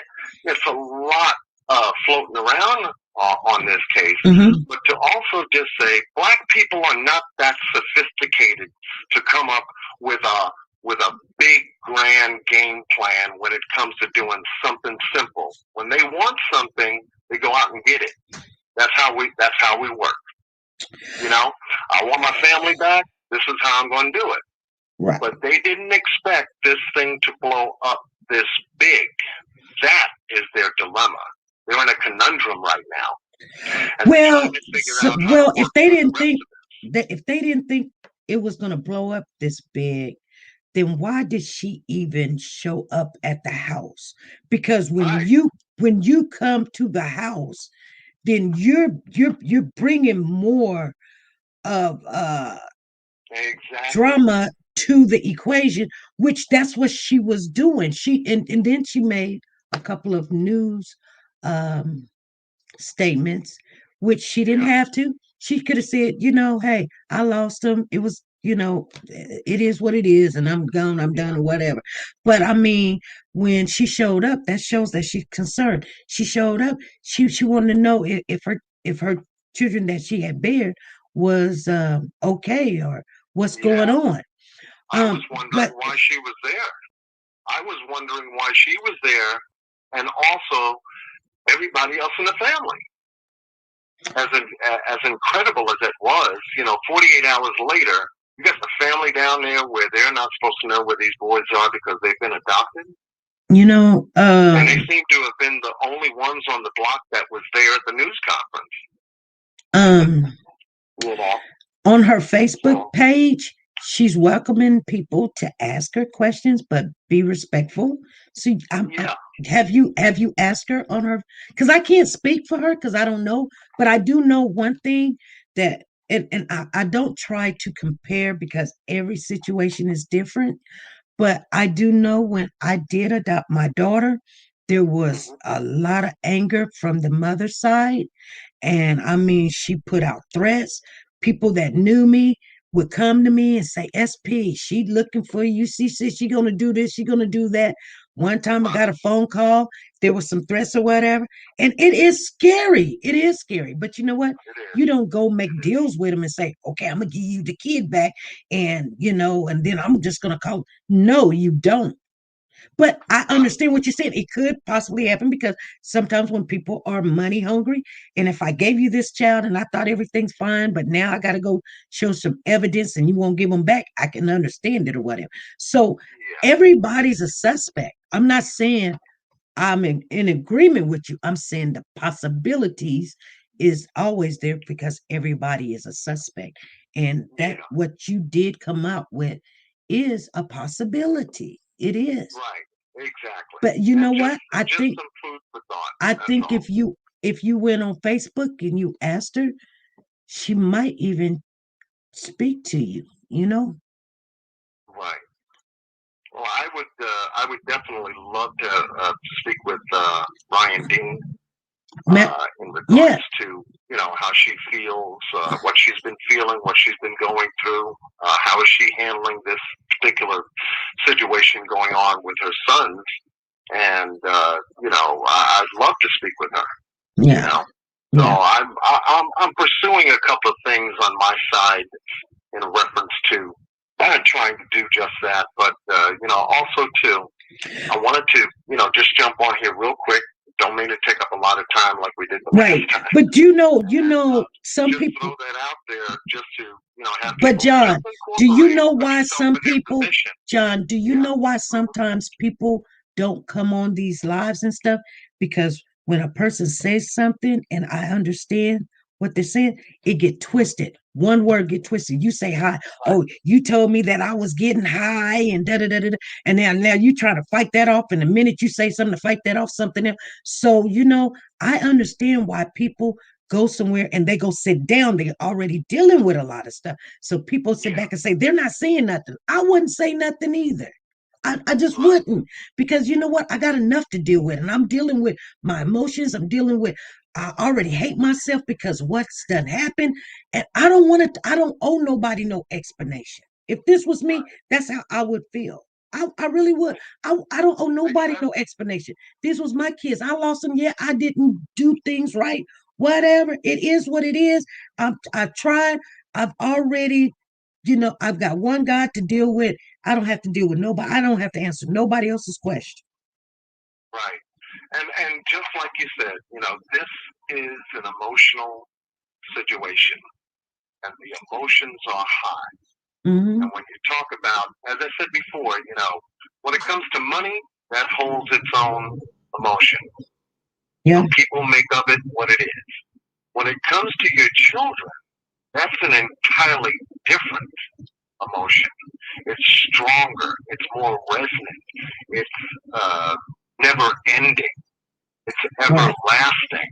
Right. When it comes to a mother, a woman, and then a man. Right. And when you have the two people that is missing a part of their life in their life, that's not there anymore. And it's not due to death, but it's due to something that's taken from you. that emotion gets strong enough to start to go into an entirely different direction. Right. You know, they took something away from us. Well, we're gonna turn around and take something away from them. It's almost a tooth for a tooth, an eye for an eye kind of thing.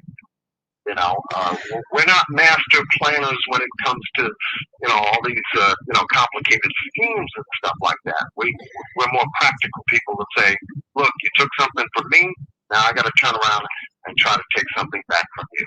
Right. You know, so, and as I said before in our last conversation, I think that this is more of a custodial issue. Mm-hmm. And I believe that Ryan Dean knows that. She wants her boys, Mm-hmm. period. Mm-hmm. You know, she's the birth mother. Mm-hmm. You know, and Jacqueline, on the other hand, is quiet right now. Mm-hmm. We don't know if she does want the boys or not. We don't know if Trezell wants the boys now or not. Right. You know, all they know is that they went missing. You know, it's our responsibility. We messed up. Right. And how do we fix this now? How do we fix this? Wow. You know? But I thank you for, you know, taking my call. I just wanted to, you know, shout at you, just to give you a little, just another component to keep on the table with the many different pieces that we've been talking about. I've been listening to everyone else's different pieces, and I've incorporated everything that they say. I don't subtract or reject anything anyone says until there's no evidence to support it. Mm-hmm. That's all. That's all. Right. John, and you know what? I always listen to, because you're a very level-headed person, and I do listen to your reasonings and things. But you know, I don't know. You know, do you have any children? Yes, I do. Okay. I'm a father of 2 and a grandfather of 3. Okay. And so, you know, I just sometimes, and I sit back and I think, you know, it's real easy when something happens for us to look at that equation that you just mentioned, being the bio mother, wanting her kids back and making a deal and all this happened. Possibility, very well. It is a possibility. But I always think to not speak. This is just something I just do, not to speak on anything of the nature of someone that has lost their kids. We don't know if they're here or not here or what happened. And they are a victim until proven something different. Because to put hurt and blame on 2 kids that is possibly not here, that's something that you can't even say, come back and say, I was wrong, I'm sorry, or whatever. I mean, I do know that we are adults, but that's a hurt you cannot take back after however this ends, you know? Yeah. It's just... No, I hope I'm wrong. I hope, you know, just to, you know, it was just something in addition that I looked at to say, you know, what I felt in a way to say, you know, what if it was something like this? Yeah. Not to say it is this, but what if it was something like this? Yeah. You know? And so, no, I hope I'm wrong. I hope I'm 1,000% wrong. You know, I hope that the boys are alive. I believe that. I believe somebody does have them, and they're just waiting to release them at a proper time so that they're not, compromised or involved in such a way to where they do go to jail for what they did.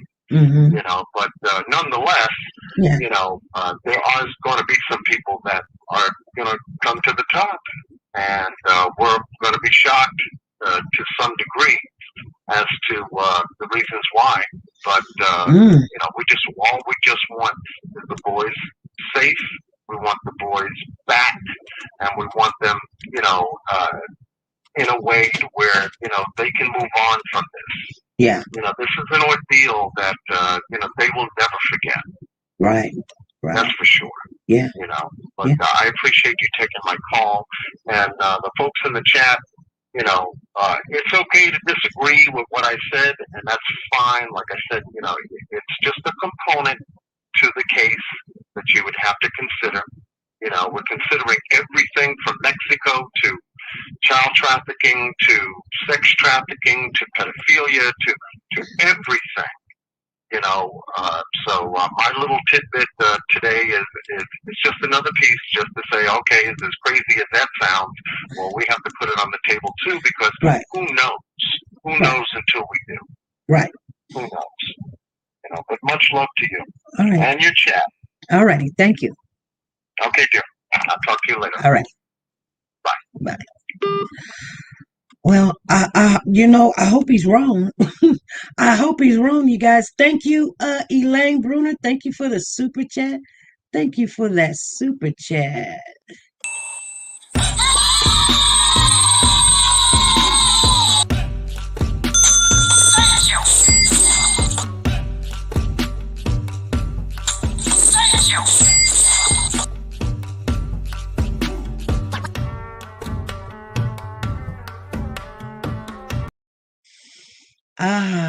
That was a good conversation. I enjoyed the conversation. Everybody may say, "Oh, SB, you get outraged or whatever." No, I know I'm not in my feelings or anything. I do like when people, I do like when people have a different objective or opinion, and I always say, you guys, we got to stay on the fence. And so, I mean, we just do. This is the last call for today. Hey, this is SP. Go ahead. Hey, what's up? What's going on, SP? Hey, what's going on, Bruce? So, yeah, like, I know we all, everybody's suspecting stuff down there, but, yeah, you know, if the bio mom or those dads or anybody decided to make a plot with that, for one, you know, and possibly taking the risk of getting caught, going to prison, why would you show up down there? I don't believe that. I respect John, what he said. But as it is, my belief, they planned this, Trezell and Dacky, a year in advance. And that's what I believe. You know, I believe them kids are still alive. So I'm going to cut myself short today. So thank you. All right. Thank you. Somebody international, go ahead. They wanted to call in. I seen your call.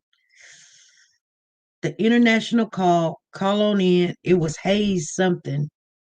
I'll wait for you. Here we go. This is SP. Who's calling? Hi, this is Haley. I'm calling from Australia. How are you going? I'm doing fine. How you doing? I'm doing real good. I just thought I've been watching everything for a really long time and following this case from the very kind of beginning. So we don't really hear about this here, obviously, but I find all my information by watching all the various YouTube channels, etc.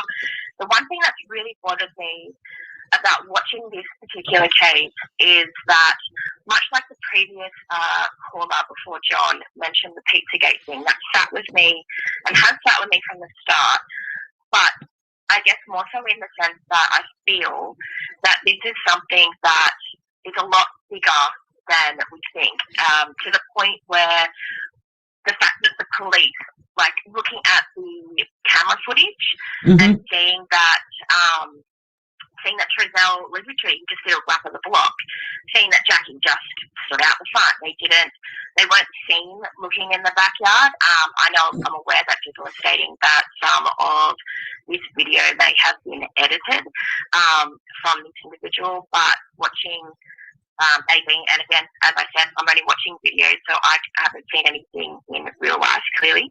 But just watching that alone, and obviously the chief stating that they weren't in the property.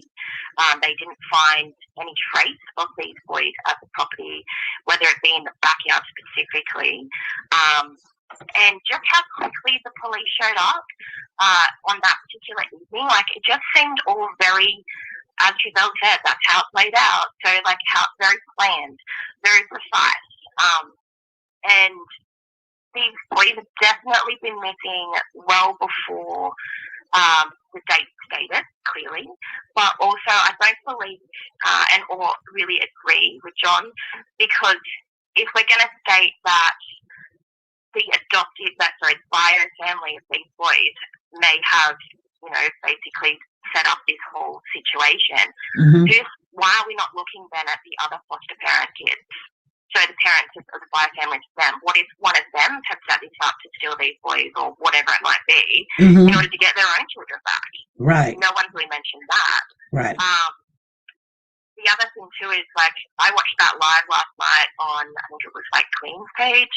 That went to a hot mess real quick.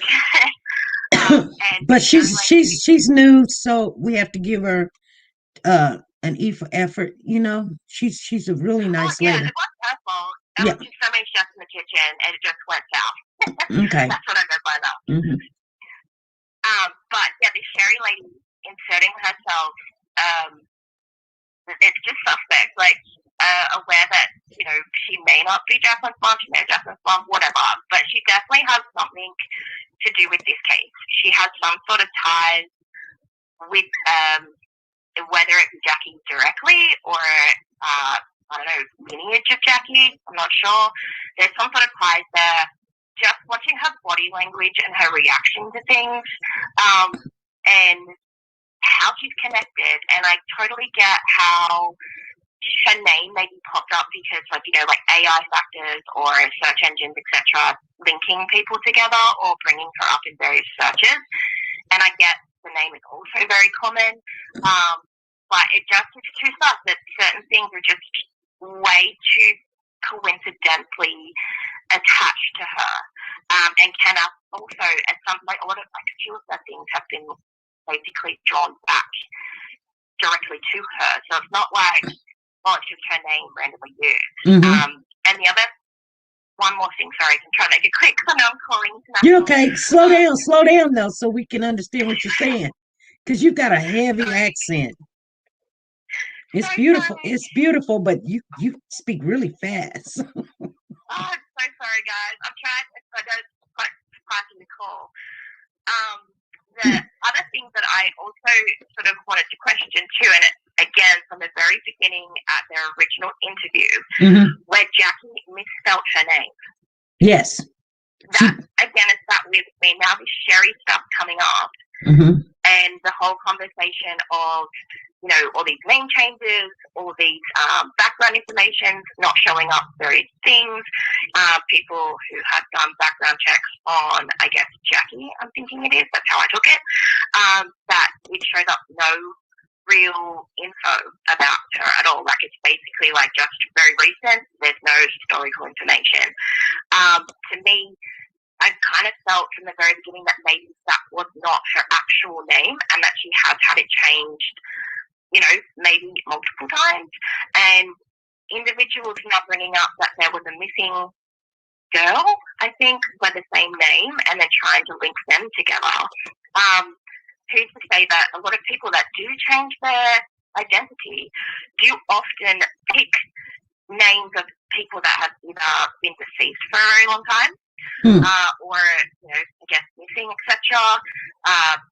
That way, then it sort of covers them. So, we've heard, I'm sure many people have heard people assuming identities of people that have died in the 1800s, for example.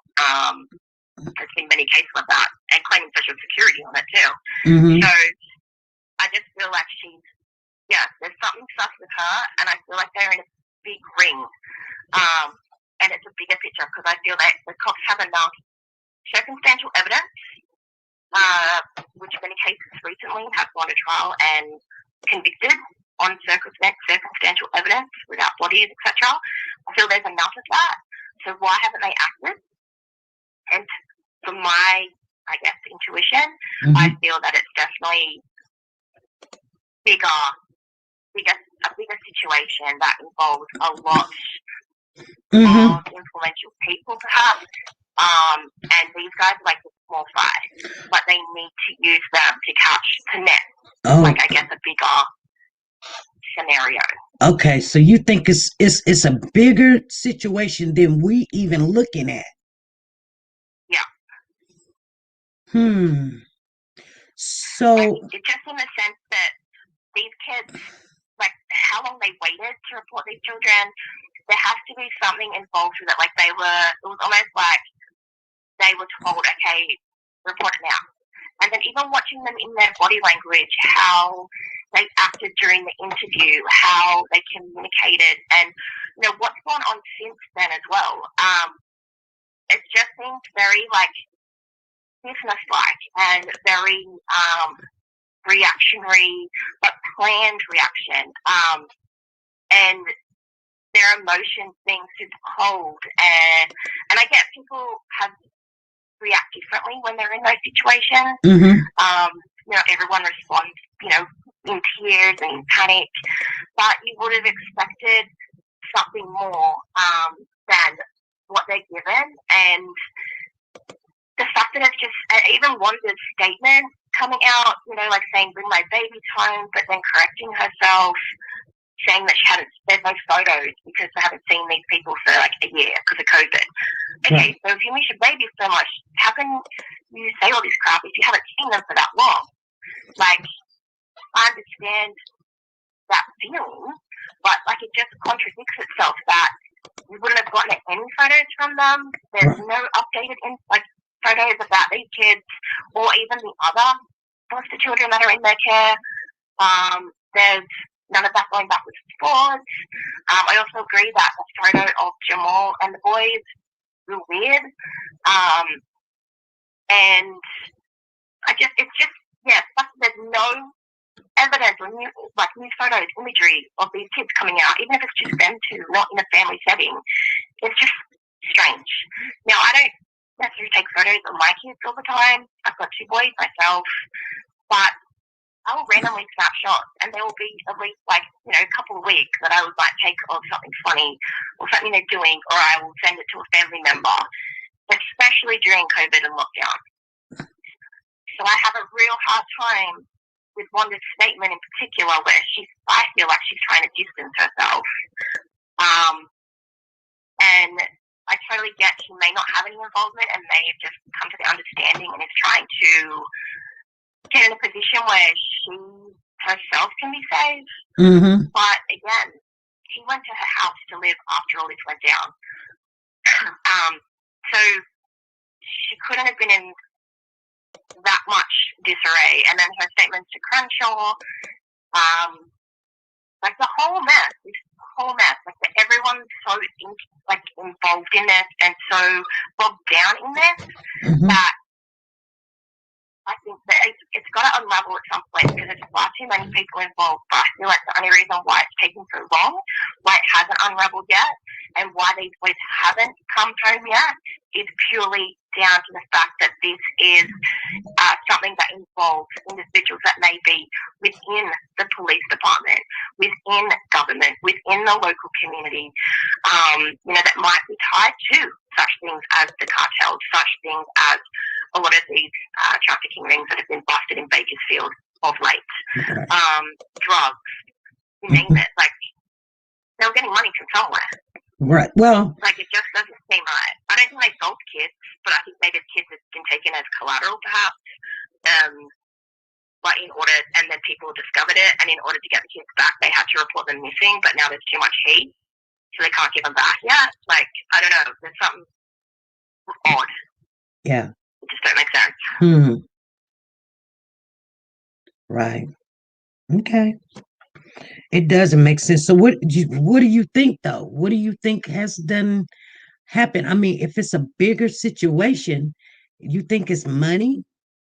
that's motivating this situation, or do you think somebody, want the kids for other reasons than they just want children?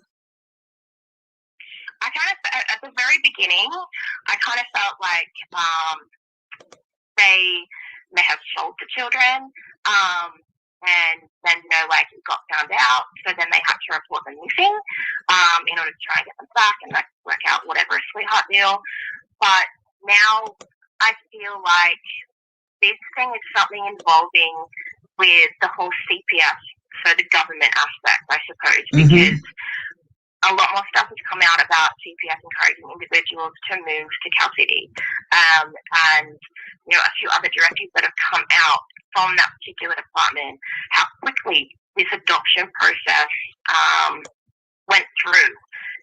When you hear all these other stories of bio parents who way worse situations, I guess, than Ryan, and were able to continuously go through and do multiple courses where these kids should have 100% been taken away and not given an option. And I don't know 100% about Ryan's situation, so I don't want to say that that's fact or not, but I just feel like CPS have some involvement here where they're farming these children out and pushing them out, expediting either the adoptive process, and then once they get to that point, these people are then encouraged to move to Cal City, populate that area, and then from there, these people, maybe there's a particular thing where they offload these kids to families that are looking for, adoption, wanting to have them, but they can't do it through the legal avenues because they might have records or they might have whatever. Or I just don't think it's all just about, like, money is a factor. Okay. And I feel like with 18, money was the factor and was a driving force. Okay. But for people up the chain, I feel like, yes, always money has to factor in at some point, but I do feel like it's sort of like all combined together, whether it be involving like child trafficking or involving smuggling illegals and then doing this under that kind of umbrella. So you have to kind of obviously include some legal residents, legal children within the country to, shoot a few other ones through. Those kids may be intended for ill purposes. And none of that's okay. But I don't think the boys are like I don't like to say that word, in a sexualized situation. I don't think that the boys are deceased. I do feel like that they're still alive. I do feel that they're still together. I feel that they may be in jeopardy now more than before. And I do feel that they're under the nose because when people want to go missing, they often, like, even the pros say, like, the best place if you want to go missing and disappear, you stay in your location. So, because no one thinks to look there. All right. Well, thank you. Yeah. So, thank you. So, I just wanted to call in. I said, like, please call today and after last night's live. I don't know, I just got real frustrated and I had so many questions that I wanted to ask and find out if my theory matched a few other people's. And if we're kind of on the same train, and this case just throws off too many red flags in all different areas to divert you from the path. And the only reason why that would, in my opinion, happen would be if there's bigger game at play. Okay. Yeah. All right. But thank you so much for doing what you do, and all the other channels as well that also have boots on the ground and do research and offer this platform. So I'm grateful because that's how I get our information from here in Australia. So thank you so much, guys, and all right. Thank you. And you guys all. Bye. All right. Bye-bye. Hold on, caller. Thank you, Washa McDonald. Thank you for the super chat. She says, hello, everyone. Love you and everything USP. Where are the boys? Thank you for the super chat. We have another one on here. Letine Davis.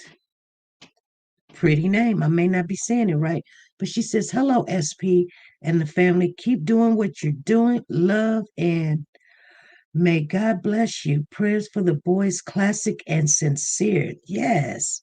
Thank you for the super chat. Thank you, thank you, thank you. This is the last call for today. So let me get this.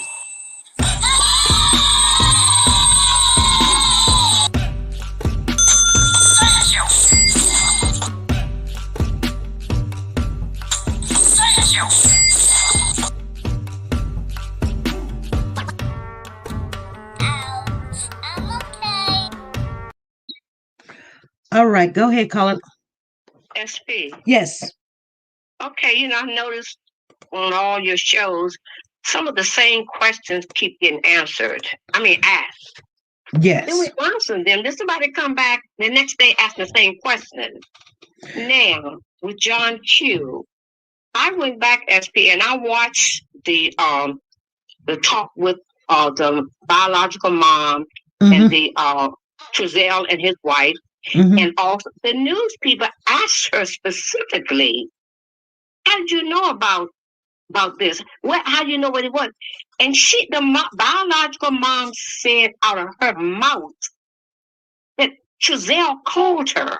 They talked. I just, I don't understand why people just keep asking the same question over and over again. It was a new question, fine, but to keep asking the same thing over again? Trezell called her? That's what the biological mom said out of her mouth. She said that when one of the news person asked her that question. I haven't heard that. Okay, I'm gonna go back and watch it, but I watched it last week, and she said when asked by one of the news persons, she said Trezell called her. And someone else on your channel, and I have said that numerous times. Val Lay says she heard it. Great Dane say me either. Real Deal says never heard that. Dora said I haven't heard that. Shenette says, Carla, I heard exactly that. SP, I'm just saying before this question been raised at least 10 times. What I can pull it up right now if you know exactly where it's at. Why everybody on here, we can hear it together. But see, I don't know exactly where it's at. Just like I was telling you about the boy that was killed, the black boy that was killed, and how these. Okay, well, one of the mods, can you send me the link where that's at? If we've got some mods in there. No, we've got some mods in there. They might can find it, but I don't know exactly where you're talking about it's at, but I've never heard her say that Trezell called her. A news person asked her that question and she answered it. Now, whether she lied or not, I know Trezell didn't say he called. Ruby said, see, this is what I'm saying. So Ruby said, Trezell said he called the bio mom. He said, I know what he said. He said, when I talked to her this morning, he didn't say that he called her. And we don't know if that was a call or when she, showed up at the house. Well, I'm gonna have to go back and watch what he said on his thing and what she said, because I know she said she received a call. That's what she said when the news person asked her specifically. Okay, was she standing outside when they was talking? I believe so, SP. Okay, so but I'm gonna go back and watch them all because like I said, I don't know how people miss what she said and what Trezell said and what Jacqueline. I don't know how they missed that. It was shown so many times, all on the news and everywhere. Okay, so are you saying that the mother? Hold on. Because they asked her, how did she know? And she even made a statement about she was there like maybe half an hour before it, even before the thing started. The question, the news, she said, I was here early. The lady talked about it. So how did she get there that early if somebody didn't let her know about it? Mm-hmm. But that's what she said. She answered them, and nobody else said anything about it. Nobody said, no, we didn't call it. They didn't say anything like that. I'm gonna go back and watch it because she even said she knocked on the door. I'm gonna go back and watch it. And I'm gonna take my notes because some things we should just have already known, and we shouldn't keep on, just repeating them. But everybody has to go back and watch that and take their notes, and then we'll be solid in that particular thing. Or how did she know? That should be something that should have been answered by now. How did Okay, I think I found it. So let me everybody hold on. You can stay on the line with me. Let me try to pull it up. Everybody, the screen is gonna go black or something. Don't get mad at me. Don't go nowhere. Don't nobody go nowhere. I got it, but let me go and pull it real quick. Let me see here.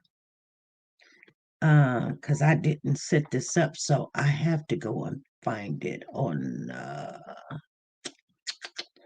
should I find it over here? Okay, let me.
Okay, everybody, are you guys still there? I think I found it. So let me share.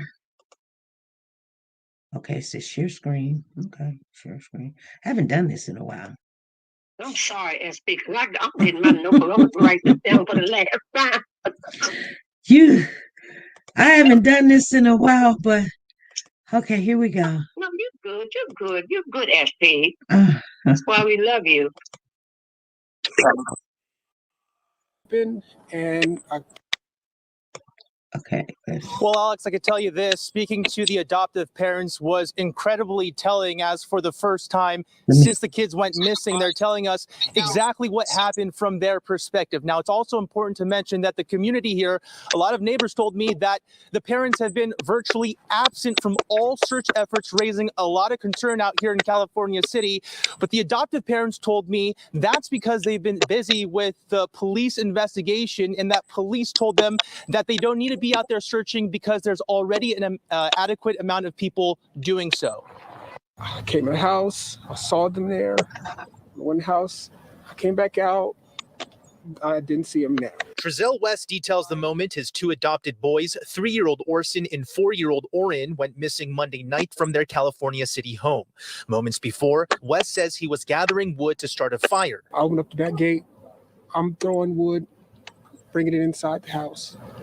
My wife's inside. She was actually wrapping gifts, so we thought it was a good idea that our youngest two go outside and play with chalk on the back patio. Shortly after, West says he no longer saw the boys on the patio. He asked his wife, Jacqueline, if she saw them. She said no. That's when he says panic set in. I realized that I left the gate open, and I panicked, came inside the house, searched the house, me and my wife. Once that didn't pan out, I got in the van. I looked down the street, both directions. It was getting dark, getting cold. West said he then called the police within minutes. Since then, California City Police, the FBI, and the Kern County Sheriff's Office have been investigating. Police searched the couple's home Tuesday night, then interviewed the couple at police headquarters. Meantime, multiple search efforts were launched, which continued Wednesday, including with the help of the boys' biological mother, Ryan Dean. She says she's worked hard to get her life on track and wanted to get custody of her boys back eventually, but now she thinks that will never happen and is blaming the adoptive parents. They did something. I feel like they did something and they know something.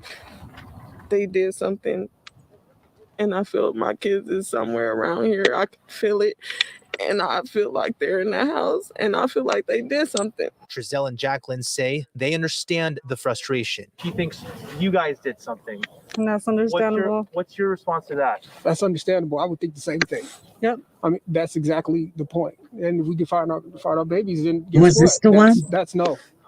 And that's all I want is to find our babies. That's it. Some residents and family members of the boys would also get involved during the interview. Y'all was supposed to take care of my nephew. But the West are standing firm as the search efforts continue.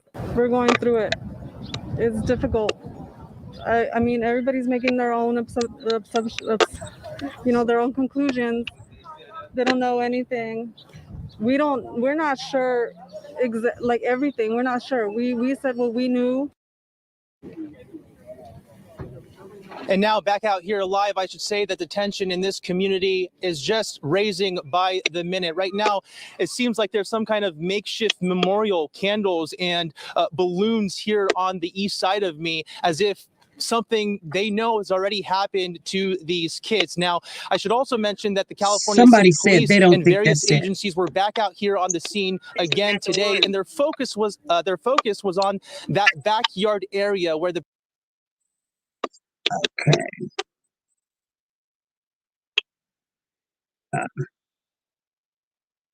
Let's see here. I got it out now. I don't know how to stop it. Okay, I got it. Somebody said that wasn't the one. It's not this. It's not. That's not the one, SP. Well, then which one is it? You want me to go find it? Everybody, if you want me to go find it, I got some time. I can go find it. That's not the one. No, I asked the mods to go find it for me and send it to me. Everybody's like, they just looking at me like I'm crazy. Let me see. They might send it to me. I don't know. They probably like, SP, look at you. Woman says, hold on. Woman says YouTubers harassed. Lied in video. Can I say something real short, SP? Yes, go ahead. Okay. You heard he said that's why they started there in Cali, even though they said they didn't think they ever came to the house, because he said, I saw the boys, I went in the house. He came out and said he saw them two boys there. I left the gate open. That's why they started there. Even the police didn't even believe they were there. They had to do it because he said, I saw the boys. Right. Yeah. Right. But I'm gonna go back and pull them up. I gotta find that mother what she said, because they talked to her specifically, and there's a girl standing behind her. That's what actually before they even really started the questioning by the news people. Okay. And she was crying and all. Yeah. But I just want to know why she felt so strongly that those kids were there in that neighborhood. Because, think about Trezell. Remember, Trezell said they're right around here somewhere. He even said that. So it's just, man, it's like a puzzle. You hear me? Yeah. Yeah. Well, I'm looking and I'm trying to find something else, but But she made a statement that, I think this is when she made a statement that it's cold. Why would they have my kids out here cold? That's the one. And she was really, her hair was blowing, and like I said, there was a girl standing behind her just to more or less, be there with her, to comfort her. And they was talking directly to her. They wasn't talking to them at this time. Right. And I remember which one you talking about, but right. See, when I come up with things like that, I don't know how to send them to anybody. I'm just not technical savvy. I just learned how to put people under my contact. This phone is so much more easier. So I got to really work with this phone. Hopefully by this weekend I'll have it straightened out where I can send you something that I want to send you, because I want to show you send you that picture of that boy who died in that school, or wasn't a school, it was like a home for truant kids, troubled kids. And when the news people came out and said that a lot of those kids are from Bakersfield, California, all over California. They come to this place, and certain states closed this particular place down because of things that have been done to the children.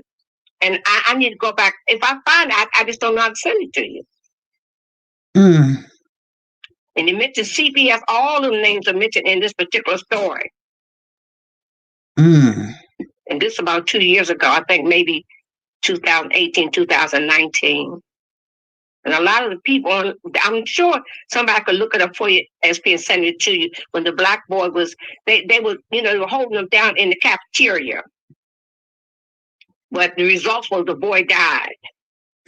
Oh, it's on 23. It's on 23.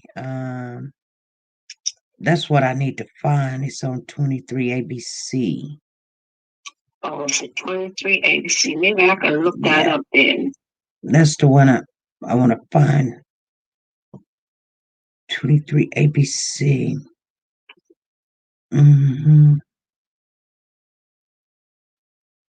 Okay. Not that one. I see it on another channel, but I can't put that one out there. I get in a big trouble. I understand that, Speed. But if tomorrow you want to show it to us, that's fine. Okay. Why don't we do that? Why don't we just do some pop-ups, and I'll get both of her interviews. I'll get all the interviews, and we can go over the interview. Okay.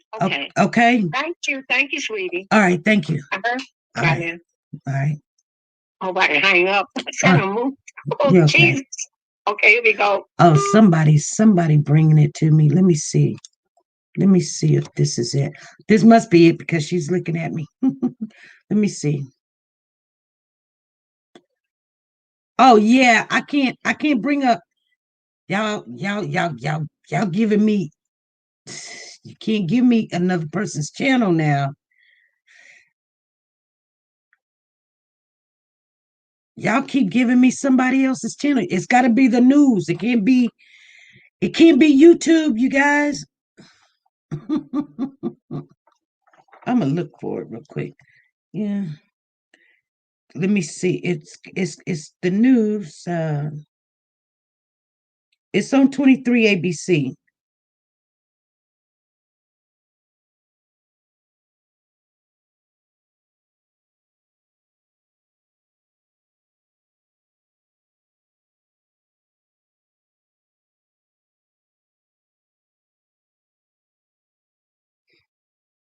Okay, so let me see if this is it right here. Well, I did that one. And that one.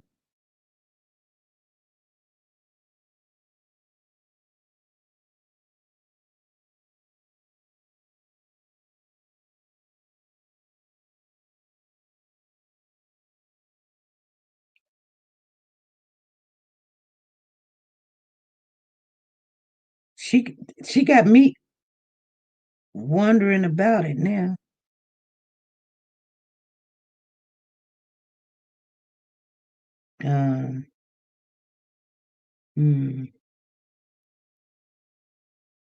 We'll go grab it. We'll come back on later on, you guys, or something.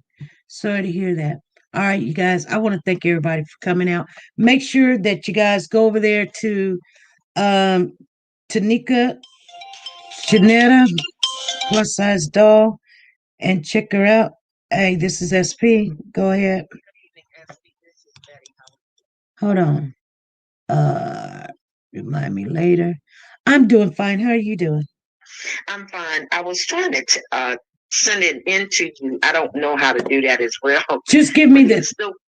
It's the one where her brother called her and told her he saw them on the news, and that's how she got there. That's the clip that you're looking for. Right. She is standing out there with the. But do you have it? Foster mother. No, I don't have it. I'm looking for it now. But that I was just saying that's the clip you want. Yeah. I'm trying to search for it now. So if I find it, I'll send it to you. But that's the one. The same clip that she was just saying they did something to my babies. It was one. I think somehow or another that part is not on. It's on that because she's saying, I've been out. I was out here early. He said she had come to the door. And the reason she got there before the news camera and all, because her brother called her, not Trezell, but her brother told her he had seen the boys on the news. It was her brother. I'm going to keep looking, and if I get it, I'll send it to you, okay? All righty. All right, bye-bye. Bye-bye.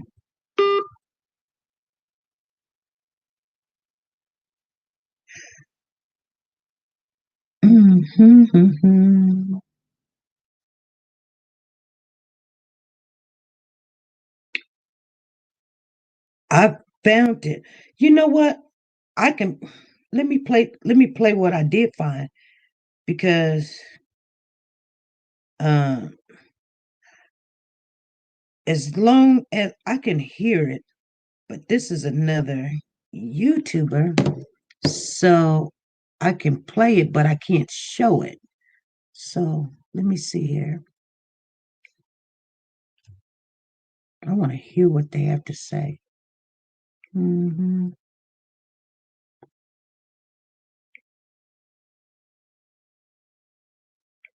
me see here. Hold on, I'll put y'all on mute. Hold on.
Can you guys hear it?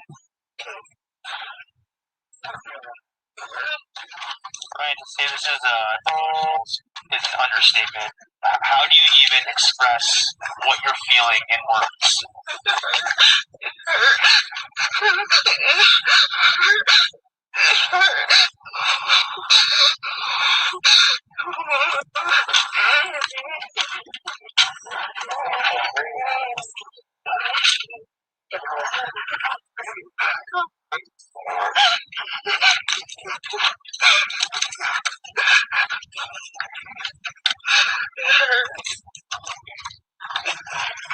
Everything, even before this. I'm not a bad mother.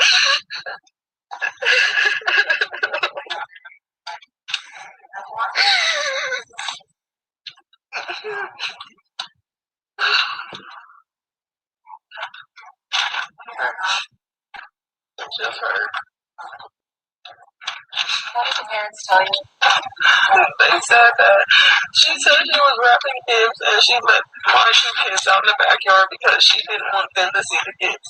But she didn't let the other kids out. Where were the other kids? Why my 2 just go back there? At night, she said it was dark. And it's cold right now, so I know it's cold then. So I don't believe it. So when did she tell you this? Where were you when she told you this? I just came here 45 minutes when nobody was here. 45 minutes to an hour, and we knocked on the door. And it took them a minute to come, and he came out. And he want to say he's sorry and all that. I just don't feel in my heart that it's something. They're not. Do you have a relationship with these parents? I don't know them. I don't know them. And I know I told them in my last visit, in the business prior to that, I said, when these kids used to be with her, they were fatter. My kids are skinny. They used to cry when they picked them up. It's like at the end of the visit, they weren't dressing them. They were cutting their hair when I still had rights. So I asked them, can they cut their hair? Their hair wasn't being cut. I just know, I know my kids, and they was not happy with them. I felt it at visit. I told them. So you've been visiting the family? No, my kids at visit, they were with her, but they switched into them, and they didn't even barely want to talk to me at visit. They didn't really want to let me. I'm like, I'm not a bad mother. It was a mishap or what happened. Well, just let me still be in their life. They denied Christmas gifts from me and my mother. They were adopted in 2019, right? Do you know? I don't know. I didn't know anything after the last court date. I didn't know anything. Right, going back to your interaction with the foster parents, anyone looking at you could tell you're clearly devastated. When they were telling you this, what kind of sense did you get? Any emotion on their end? On her, she's too nonchalant, and on him, he's trying to plead to me and say sorry, but I just feel fake. And you saw the police cars out here investigating. Yes, I saw that through the AP yesterday. It goes to say that a mother has the best intuition of the kids. What do you think happened? They did something. I feel like they did something, and they know something. They did something. And I feel like my kids is somewhere around here. I feel it, and I feel like they're in the house, and I feel like they did something.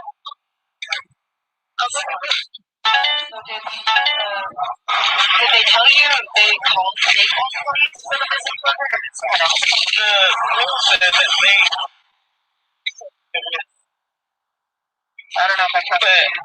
I don't understand how that barely gets going on at 9-something, and they were missing at 5. So what were you doing for 4 hours? Were you looking for them, or what?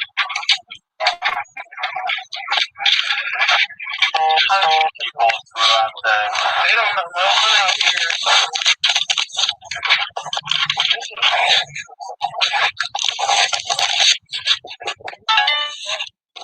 I just wish we would print out flyers and have them hanging them on the stores and talking to people.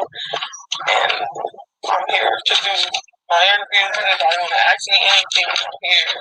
And I just had to be here because my baby girl. We just want to thank everyone in the community for all the support we've seen. Okay. I did not hear her say that he called her. That I didn't hear it, you guys. I just didn't hear it. Maybe it's another video out there. I hear that when she pulled up, she said that Jacqueline was acting nonchalant and Trezell was acting, weird or whatever. She said, "I'm here. You can ask me anything. Anything. You can ask me anything." Right then and there, she was willing to answer some questions. I'll find the video. I'll put it up, you guys, so we can all take a look at all of her videos if you guys want me to. She said, "You stopped it too soon." No, I didn't stop it. It's somebody else's video and they went to something else, and I don't want to get a copyright if they mention their name. So they stopped it. I didn't stop it. They started on the other interview and we didn't need that. I didn't stop it. But we'll get the original, the raw, non-cut or whatever, and I will put them up. Okay? Kami said, "Yes, put them up." All right, you guys. You guys be good, be safe. Thank you for the super chat. Keisha, I see you. Thank you for the super chat. She did it twice. Thank you for the super chat, lady. Thank you. I'm gonna get out for here, you guys. Yeah, we'll see what happens, we will see.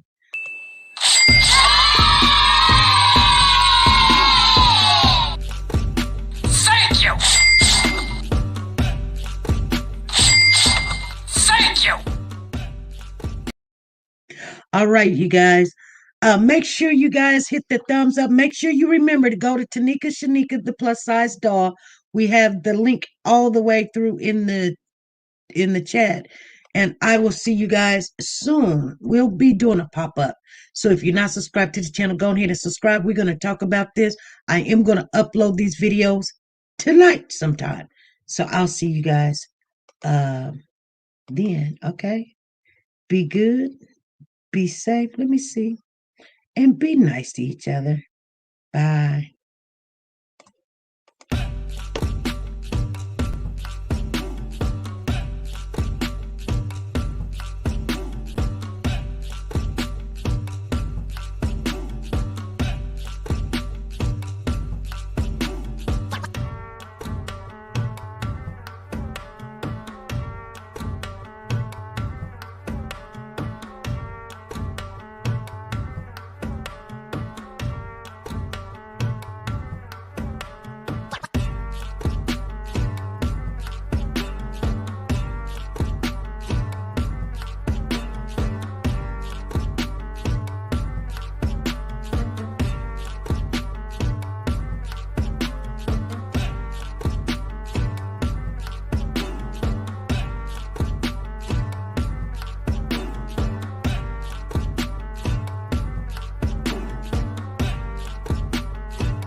She said she was wrapping gifts and she left my 2 kids out in the backyard because she didn't want them to see the gifts. But you didn't let the other kids out. Where were the other kids? Why my 2 just go back there? At night, she said it was dark. And it's cold right now, so I know it was cold then. So I don't believe it. So when did she tell you this? Where were you when she told you this? I just came here 45 minutes when nobody was here. 45 minutes to an hour, and we knocked on the door. And it took them a minute to come, and he came out. And he want to say he's sorry and all that. I just don't feel in my heart that it's something. They're not. Do you have a relationship with these parents? I don't know them. I don't know them. They did something. I feel like they did something, and they know something. They did something. And I feel my kids is somewhere around here. I can feel it. And I feel like they're in the house. And I feel like they did something.